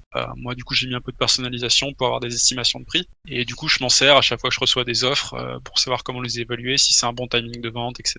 Je ferme la parenthèse. Voilà, donc du coup, le deuxième onglet que je vais avoir toujours ouvert, généralement, ça va être Transfermarkt pour avoir les informations sur les contrats des joueurs, généralement, pour aller avoir accès à leurs statistiques, mais en dehors du scoring de Sorare, tu vois, avoir les statistiques simplement de comment ils ont performé, à quelle position ils ont joué exactement, savoir leur nombre d'indisponibilité, si c'est à cause d'une blessure ou autre, genre de ce genre. Donc je passe énormément de temps sur Transfermarkt tous les jours. Et puis le dernier onglet que je vais avoir, c'est un outil qu'on a développé. Alors pour ceux qui connaissent un peu l'informatique, on a développé ça sur Elasticsearch. C'est l'outil qui va me permettre d'avoir tous mes dashboards pour le suivi du market, pour avoir un peu toutes les tendances. Tu as parlé tout à l'heure. Ouais, c'est ça. Et pour finir, ton joueur à suivre? Alors du coup, ça va être un Russe. Là, je suis désolé, vous y couperez pas. C'est Danila Sukomlinov, qui est un tout jeune de Rostov, qui a 18 piges, qui est un milieu offensif, qui peut jouer du coup en 10. Il peut peut-être un peu jouer sur les ailes, mais son poste c'est plutôt 10, voire milieu central. Et je pense qu'il va être particulièrement intéressant là dans les prochains mois à suivre, parce que donc il est tout jeune, mais il va avoir du temps de jeu, parce que les départs de Gigovic, d'Hashimoto au milieu de terrain, ça ouvre plein de portes pour ces petits jeunes du centre de formation. Et ils ont beaucoup qui sont talentueux à Rostov. Et je pense que lui, ça peut être un de ceux qui va se faire de la place, et s'il se fait de la place, il peut devenir très bon, quoi. Il a plein de défauts aujourd'hui dans son jeu, il lâche pas le ballon assez vite, il épure pas assez, mais s'il arrive à gommer ces petits défauts-là, parce qu'il est quand même assez jeune, je pense que ça peut être quelqu'un d'intéressant à suivre. Alors après, surtout dans la mesure du championnat russe, où il sera peut-être un peu plus faible au niveau moyen l'année prochaine, mais voilà, c'est lui que je mettrais pour suivre. Tu le vois dans le même moule qu'un Zakarian ou pas du tout? Non, quand même pas. Je pense que Zakarian, aujourd'hui, à son âge, enfin, il est déjà bien au-dessus, mais il est pas non plus au même prix, tu me diras. Mais non, Zakarian, je pense qu'il est bien meilleur, et aujourd'hui, c'est parmi les jeunes de la ligue, Zakarian, il écrase la concurrence. Enfin, souvent, les gens, ils me parlent de Pignaev, quand ils parlent de jeunes russes, et j'ai du mal à comprendre pourquoi, parce que Pignaev, je trouve qu'il est très très loin dans Zakarian, quoi. Et Pignaev, ok, c'est un très jeune joueur, il a que 16 ans, mais je sais pas s'il a pas trop de limitations dans son jeu pour vraiment atteindre le très haut niveau, et je sais pas s'il a une si grande marge de progression que ça. Mais encore une fois, comme je disais un peu en intro, je suis pas scout, et ça se trouve mon œil footballistique il est éclataxe, et ça se trouve il y a plein de gens qui m'ont rattrapé au vol en me disant que Pignaev c'est un Messi, tu vois. Je vois juste, moi en ayant regardé quelques matchs de Krylia, voilà, je suis juste un peu sceptique sur le fait que ce soit un si grand talent que ça, et j'ai un peu de mal à comprendre l'emballement médiatique autour de Pignaev, mais affaire à suivre, on va dire. Ouais, de toute façon, c'est pour tous ces joueurs talentueux ou qu'on trouve super talentueux ou pas, il y a que l'avenir qui dira effectivement qui aura raison ou pas. Et encore, exactement. À 20 ans, un joueur qui a 20 ans, parfois il met un peu plus de temps à éclore qu'un autre, et il peut se développer à partir de 23, 24, 25 ans. Franchement, c'est une science qui est totalement inexacte. Bah écoute, merci pour ton avis là-dessus, et on va attaquer le question des auditeurs. Alors il y a pas mal de questions qu'on a déjà abordées tout au long de l'émission. Par exemple, Sora Rope qui met tes championnats favoris russes et Pérou, pourquoi, mais tu l'as dit tout à l'heure. Et est-ce qu'il y a un moment préférentiel pour racheter si tu prends les championnats en général? C'est-à-dire que j'achète beaucoup avec de l'alerting, c'est-à-dire que j'ai l'alerting dans Sorare Data, autant a qui utilisent Sorare Alert, moi j'utilise Sorare Data, mais j'utilise du coup beaucoup cet alerting-là pour acheter, ou je vais simplement acheter quand je vais être connecté, j'aurai un peu de temps pour scout, mais du coup tu vois, sur une journée il n'y aura pas de timing de préférence, on va dire, pour les achats. Ok, une question de Quentin BRTRD. Est-ce qu'un possible arrêt des paliers n'entraînerait pas une chute brutale des prix en rare? Tu en penses quoi? C'est une question intéressante. Alors difficile, je serais déjà aussi, on va dire, drastique sur le fait qu'il y aurait l'arrêt des paliers. C'est une question qui revient assez régulièrement. Bon, on m'a dit attention, les paliers ça va s'arrêter. On m'a dit ça en novembre de l'année dernière. Les paliers sont toujours là. Je serais pas aussi catégorique sur le fait que les paliers vont s'arrêter. Alors je sais qu'ils ont parlé de barre de progression quand ils ont fait un petit teaser en septembre dernier, mais je reste assez convaincu que si le gameplay qu'ils avaient en septembre dernier était suffisamment mature, ils l'auraient déjà sorti. Donc je pense que le gameplay qu'ils vont nous annoncer, s'ils l'annoncent bien fin du mois, ce sera pas forcément exactement le même qu'ils avaient en tête il y a quasiment 9 mois. Donc c'est possible que c'est évolué leur position sur certains points. Et je pense qu'aujourd'hui les paliers c'est assez intéressant dans l'écosystème, parce que ça te permet, quand tu débutes une rareté, d'avoir une mécanique de jeu qui te permette de faire un peu de croissance et de continuer à évoluer dans cette rareté en question. Et je pense que ça tiendrait qu'à moi, je pense que ce serait intéressant qu'il y ait des raretés en limited pour les joueurs qui débutent, avec une catégorie où tu as des rewards qui seraient peut-être totalement éclatés, mais au moins que tu as des petits paliers pour continuer à t'intéresser au jeu, à continuer de faire évoluer ton équipe, etc. Et que tu aies la même chose en super rare et en unique, pas uniquement en rare. Voilà, après, c'est pas forcément des paliers en ETH, ça peut être sous une autre forme, avec des cartes que tu gagnes en reward, etc. Voilà, je suis pas convaincu que les paliers s'arrêtent. Et surtout, je suis pas sûr que ça fasse baisser les prix des cartes en question, parce que déjà toutes les cartes qu'on appelle cartes paliers, souvent c'est parce qu'elles dépassent pas le 70 de notation ou 75 de notation, mais elles se valent déjà pas toutes, quoi. Typiquement, moi, ce que j'aimais beaucoup quand j'avais démarré Sorare, c'était Will Trapp, qui coûtait quasiment rien quand j'avais démarré. C'est un joueur de MLS de Minnesota, d'ailleurs cette année il est capitaine. Il valait, je crois, 0,04 ETH, enfin 0,04 ETH, je l'avais pris en rare. Maintenant je crois qu'il vaut plus du double, mais c'est un joueur qui est extrêmement, on va dire, régulier, c'est-à-dire qu'il va quasiment tout le temps avoir des notes autour de 50, mais quasiment jamais au-dessus et quasiment jamais en dessous. Et du coup c'est extrêmement intéressant pour du palier. Et là lui, ce sera pas forcément le même qu'un, je sais pas, un José Martinez qui joue à Philadelphie, qui lui aussi a à peu près une moyenne à peu près équivalente autour de 50, sauf qu'il est capable d'aller chercher du 70 et est capable d'aller chercher du 30. Et ben pour un joueur qui va jouer potentiellement l'América, bah tu préfères peut-être avoir des joueurs qui sont des joueurs paliers, mais tu préfères avoir un joueur qui est capable d'aller chercher 70 sur un bon match-up. C'est tout de suite plus intéressant. Donc je pense pas qu'on puisse non plus loger toutes les T2 ou les T3 à la même enseigne non plus là-dessus, quoi. C'est difficile à évaluer sur la fin des paliers, dans le sens où ce sera pas forcément une vraie fin, mais ce sera une transformation. Ouais. C'est très compliqué parce que comme tu le dis, il y a quand même plusieurs mois, 9 mois qui sont passés entre-temps. Il y a une bonne raison à mon avis où ils ont pas sorti justement le nouveau gameplay. Il doit y avoir des raisons bien fondées du côté de la team Sorare. Il y a eu, pas oublier l'énorme levée de fonds, la série B, là, qui est quand même passée et qui est pas une anecdote, je veux dire, sur cette dernière période. Donc ça a fortement dû influencer aussi leur vision, dit l'onboarding, le fait de minter. Moi personnellement, je suis vraiment très très curieux de ce qui va sortir. Je pense qu'effectivement donner une certaine utilité avec un système palier, mais peut-être pas en Threshold et ITER parce que ça serait juste ingérable du côté de Sorare, mais peut-être avec une barre de progression et puis avoir des cartes un peu surprises comme ce qu'ils avaient envisagé pour les cartes rares, mais peut-être le faire pour les limited. Mais c'est vrai que pour les cartes rares, parce que la question là c'était vraiment par rapport au palier en Ether, je pense que ça serait intéressant de les garder pour justement donner toujours une valeur à ces cartes-là. Maintenant, il y a tellement de possibilités différentes, ils peuvent tellement nous surprendre et j'espère vraiment que ce nouveau gameplay va nous surprendre de manière positive, évidemment. Autre question de So David. Est-ce que les recettes, analyse Sorare Data, anticipation, analyse calendrier qui marchent quand nous étions 50 000 marcheront encore quand nous serons 200 000 sur Sorare? C'est pas sûr. D'une manière générale, quand le marché va mûrir, c'est certaines niches qui vont disparaître. Mais il y a aussi d'autres mécaniques de trading qui vont émerger. Aujourd'hui, typiquement, il y a certaines mécaniques et certains leviers qui s'enclenchent pas dans le marché parce qu'il y a juste pas assez de monde, en fait. Et si on fait x3, x4 sur le nombre de joueurs, potentiellement, il y a d'autres mécaniques de masse qui vont émerger. Donc il y aura toujours de l'achat-revente, il y aura toujours des techniques d'achat-revente. Effectivement, ce sera pas forcément les mêmes. Il faudra s'adapter. De toute façon, je pense que c'est souvent ça la clé, c'est être capable de s'adapter. Donc, mais on va voir. Il y a peut-être des techniques qui marcheront toujours. Après, je pense que tout ce qui est à base d'analyse et d'anticipation, ça marchera toujours parce que je pense qu'il y aura toujours 90% des gens qui auront, entre guillemets, la flemme de faire ce travail-là. Donc je pense que si tu fais partie des 10% qui font un peu plus le travail et un peu plus d'analyse, tu seras forcément gagnant dans le futur. Mais t'es d'accord qu'il faudra vraiment être au taquet au niveau anticipation pour pouvoir justement profiter encore de bénéfices d'un achat-revente ou bien non, tu dis non, il y aura des autres outils, il y aura une autre façon de trader et finalement l'anticipation elle restera importante mais pas plus importante qu'elle ne l'est aujourd'hui. En fait, l'anticipation pour moi là c'est toujours importante. Le problème c'est que souvent je vois que le terme est un peu, je vais pas dire galvaudé, mais tout le monde n'a pas forcément la même interprétation de ce que c'est que l'anticipation. Typiquement, acheter maintenant des cartes pour la saison prochaine en Europe, est-ce que c'est de l'anticipation ou pas? Parce que là, on se situe, c'est quand même 5 mois à l'avance quasiment, parce que la plupart des championnats vont reprendre qu'en août. J'ai du mal à parler d'anticipation, quoi. Si tu les as déjà, ces cartes-là, tu les gardes, très bien. Mais est-ce que les acheter maintenant alors que tu n'en as pas, je sais pas si c'est de l'anticipation.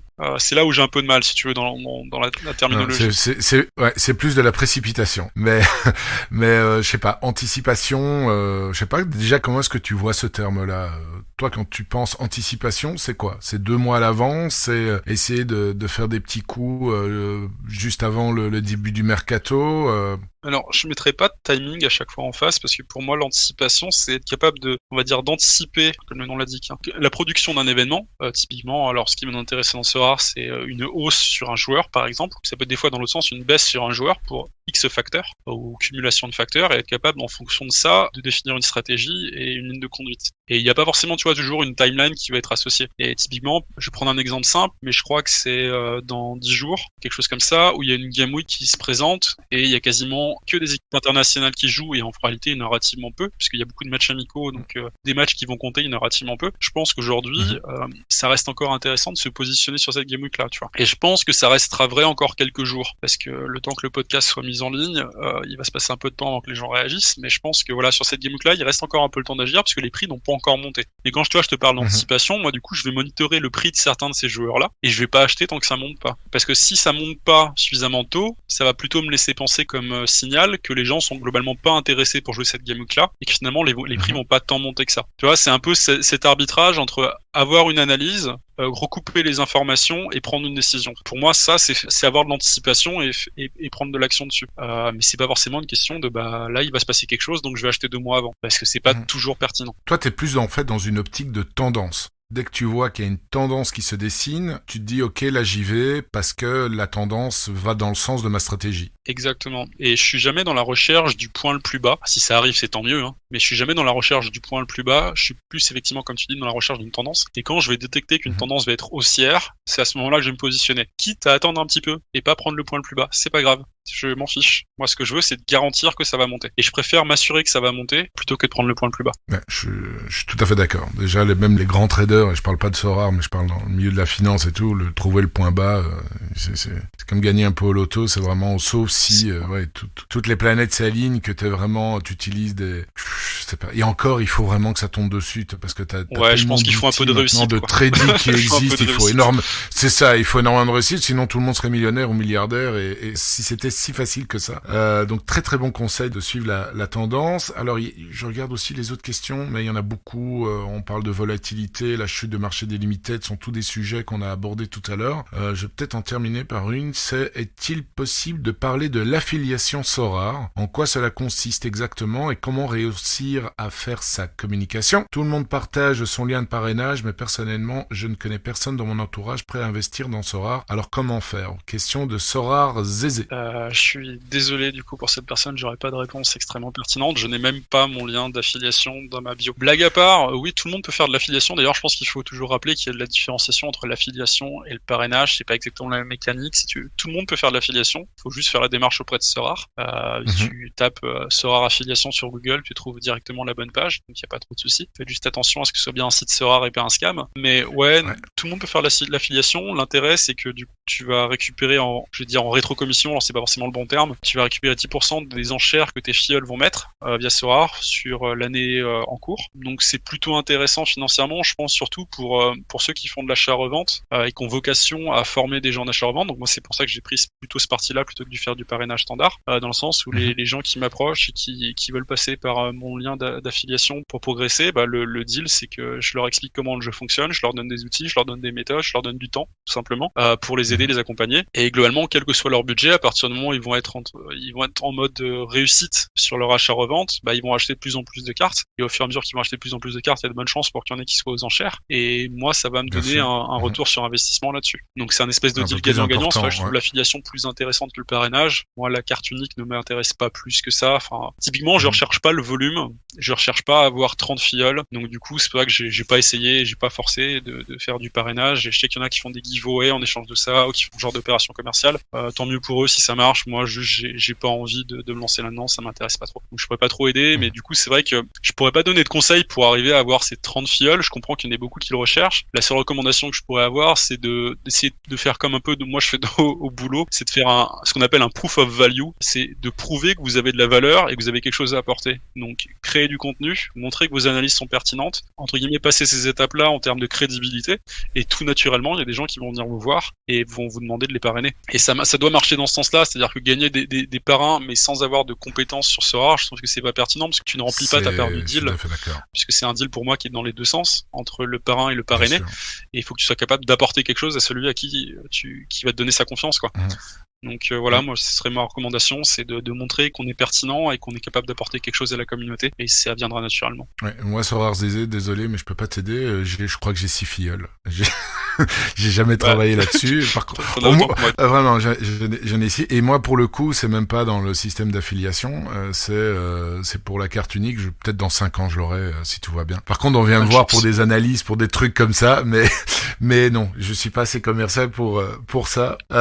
Écoute, j'ai oublié une page de questions et parieur panache, Anthony va m'en vouloir si je pose pas la question. Mais alors, je vois que t'as réagi. Moi, j'ai pas envie d'avoir des problèmes avec The Doom Movie et Snieg. Donc la question de parieur panache, c'était imaginez les paliers restent jusqu'en septembre au moins. Je suis nouveau sur Sorare, j'ai un Ether. Où est-ce que j'investis? Alors il y a plusieurs propositions. Une seule très forte limited, plusieurs limited moyennes, un combo rare palier et limited moyenne ou rare palier plus rare moyenne. Bon, à mon avis, vous en avez beaucoup discuté entre vous. Alors quel est ton avis par rapport à tout ça?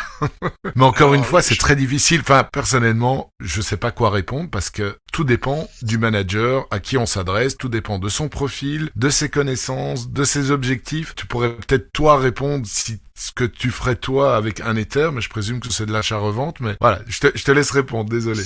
Non, mais tu fais bien parce que c'est vrai que c'est des questions qui sont assez complexes et du coup, l'interprétation joue beaucoup. Je vais faire une réponse de politicien, du coup. Je dirais que mon premier réflexe, ce serait de dire d'attendre la fin du mois, parce qu'on y verra beaucoup plus clair à la fin du mois, j'espère. On y verra plus clair sur la première ligue, sur le nouveau gameplay, sur l'arrivée des cartes 2022, etc. Donc je pense que ce sera beaucoup plus simple de se projeter à la fin du mois. Voilà. C'est une première, on va dire, un premier disclaimer là-dessus. Après, si on fait abstraction du nouveau gameplay, on considère entre guillemets qu'il n'y a pas de nouveau gameplay ou alors qu'il arrivera qu'en septembre et entre guillemets on reste dans le système actuel jusque septembre, je pense que le plus efficace si on cherche de la rentabilité c'est de faire une équipe palier pour aujourd'hui 0.4 ETH environ. Je pense qu'il faut pas mettre beaucoup plus que ça, il faut mettre le strict minimum et pour s'assurer des paliers 2 je pense que c'est à peu près 0.4 ETH avec un bon gardien aujourd'hui, avec quelques joueurs de MLS et d'Asie. Alors il faut bien faire un peu de scouting etc, mais je pense que c'est le plus simple et tout le reste donc ça peut peu près 0,6 ETH si j'ai bien compté, ce serait potentiellement faire de l'investissement. Alors potentiellement ce serait sur des joueurs européens en limited ou alors d'autres joueurs à trouver lesquels, mais faire un investissement sur le reste de son argent pour potentiellement se projeter dans une équipe qui serait compatible avec ce prochain gameplay. Parce que si on a déjà l'annonce, autant anticiper un petit peu, faire un peu de scouting, se dire ok lui ils sont potentiellement pertinents, quitte à prendre un peu des risques et à diversifier un petit peu. Peut-être au lieu de prendre 5 joueurs, t'en prends pas juste 5, déjà je conseille jamais d'en prendre 5, je conseillerais plutôt d'en prendre 12 et du coup plutôt qu'en prendre 12, j'en prendrais peut-être plutôt 30, histoire d'être sûr d'avoir bon sur au moins la moitié. Et voilà, ça permettrait d'avoir une espèce d'équilibre de rentabilité entre du très court terme qui serait les paliers et du plutôt moyen terme, je veux pas dire long terme à 6 mois, mais moyen terme avec une équipe limited qui serait capable de viser très régulièrement des T2. Par contre, je rejoins un peu la question, moi je dirais plutôt une très forte équipe limited. Mais après, deuxième réponse, c'est si l'objectif c'est pas forcément de viser la rentabilité, c'est plutôt de viser du plaisir. Et il y a quand même un paquet de monde qui vient sur Sorare pour le plaisir de jouer, pour le plaisir d'aligner d'équipes, des équipes de faire de la fantasy football et de gagner des récompenses. Dans ce cas-là, pour eux, je leur recommanderais plutôt de faire une seule équipe, mais une équipe avec de la profondeur. Et je dirais plutôt une équipe soit en Amérique, soit en Asie. Alors c'est plus une question de préférence personnelle. Est-ce que tu as envie de passer du temps à essayer de comprendre comment le championnat asiatique fonctionne, parce que c'est assez particulier. Par exemple, en Corée, t'as des règles spécifiques dans le règlement par rapport au U23, etc. Je sais pas si elles sont encore en vigueur cette année, mais voilà, il y a des spécificités sur les marchés. Est-ce que ça les intéresse plus de se mettre sur l'Amérique parce que la MLS ça leur parle, ou sur l'Asie? C'est un choix à faire. Et une fois que ce choix est fait, d'essayer de se faire une très belle équipe qui aura un peu de profondeur et qu'avec la profondeur, tu alignes une America ou une All-Star et que tu jongles un peu entre ces deux-là. Si vraiment tu te fais plaisir, tu te rajoutes un peu de U23, mais je pense qu'il faut essayer de se cantonner à une seule grosse team et simplement mettre, entre guillemets, les restes dans une équipe secondaire, quoi. Et vraiment une belle grosse team à un ETH pour avoir un rendement qui soit presque garanti, parce que je pense que d'ici 2 semaines, les rosters américains vont commencer à se stabiliser, on va voir émerger les 11 un peu de partout, et je pense qu'avec un ETH, tu peux déjà te faire une équipe sympa en MLS. Ouais, et continuer à vibrer chaque semaine. Après, si on a un problème avec le créneau horaire et qu'on voudrait voir les matchs de ces joueurs, alors c'est peut-être un peu patienter et pour bien préparer la saison européenne. Bien. Alors j'ai encore 2 questions pour le coup. Il y avait Anthony Slimani qui demandait comment aborder cette baisse. On l'a abordé. David, pas toujours facile psychologiquement de voir le prix de ses cartes, son argent, il met entre parenthèses, fondre comme neige au soleil. Pour des investisseurs plus fragiles, tu conseilles de se rabattre sur les rares, moins de volatilité, il me semble. C'est vrai qu'il y a moins de rentabilité sur les rares, mais c'est presque de volatilité. C'est-à-dire que on voit moins de volatilité sur les rares. Alors parce que simplement il y a moins de points de vente sur Sorare Data, que la plupart des gens voient ça par le prisme de Sorare Data. Du coup, quand tu as par exemple une tendance qui est baissière mais qui est courte, tu vas le ressentir, par exemple un VIRT, tu vas le ressentir très très vite en limited parce que tu as 50 ventes en 2 heures et ça se voit tout de suite. Alors qu'en rare, tu auras beaucoup moins de volume et c'est pas sûr que sur les 2 heures, tu aies plus de 5 ventes. Du coup, tu auras moins de points de données et ça aura moins le temps de plonger. Donc tu as cette protection un petit peu de la rareté sur les cartes rares, et si la tendance s'inverse aussi, tu l'as moins.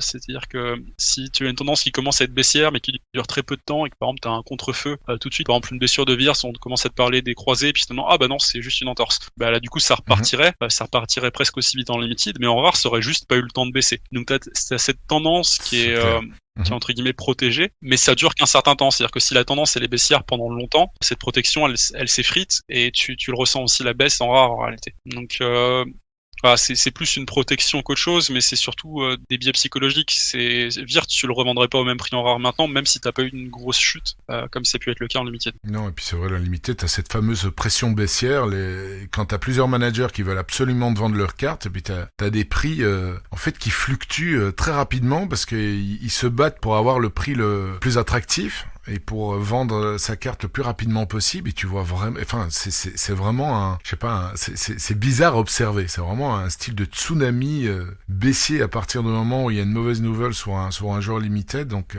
t'as une vision très pertinente sur la chose. Bah, écoute, on arrive à la fin, Clément. Est-ce que tu as envie de rajouter, de dire quelque chose aux auditeurs afin de terminer cette chouette émission? Bah, je leur dirais juste d'avoir confiance dans le projet. S'ils sont sur Sorare, c'est pas non plus pour rien, que c'est un jeu qui est encore relativement jeune, qu'on est que 100 000 joueurs, donc on est encore au balbutiement du truc, et il faut juste regarder un peu long terme et pas trop se mettre la pression sur des trucs qui sont extrêmement court terme et qui peuvent paraître un peu moroses. Je pense que c'est important de regarder l'horizon dans ces cas-là et pas trop regarder sous ses pieds, quoi. Voilà. Ouais, tout à fait. Un peu à l'image de traders qui regardent l'état de leur portefeuille, que ça soit en crypto ou en bourse, plusieurs fois par jour. Et enfin, c'est plus le cas évidemment, plus d'applications pour le marché crypto parce que c'est excessivement volatile. Et c'est vrai que si on regarde son portefeuille plusieurs fois par jour, bah ça ressemble un peu à regarder sa galerie plusieurs fois par jour. Et c'est vrai quand c'est dans une tendance baissière, vaut mieux de temps en temps ne pas regarder justement à partir du moment où on croit au projet, ne pas trop regarder, de se concentrer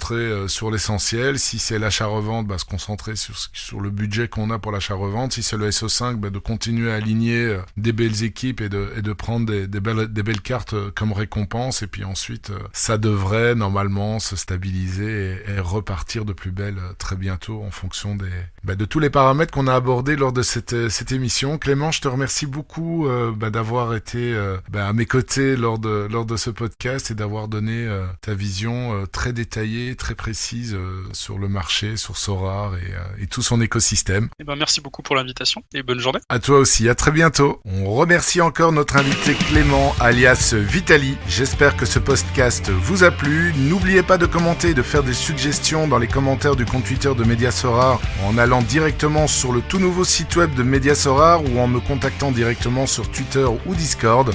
Il ne me reste plus qu'à vous souhaiter des excellentes Game Week et des jolis rewards. C'était Magic Mehdi de Mediasorare.com. Média Sorare, le premier podcast francophone dédié à Sorare.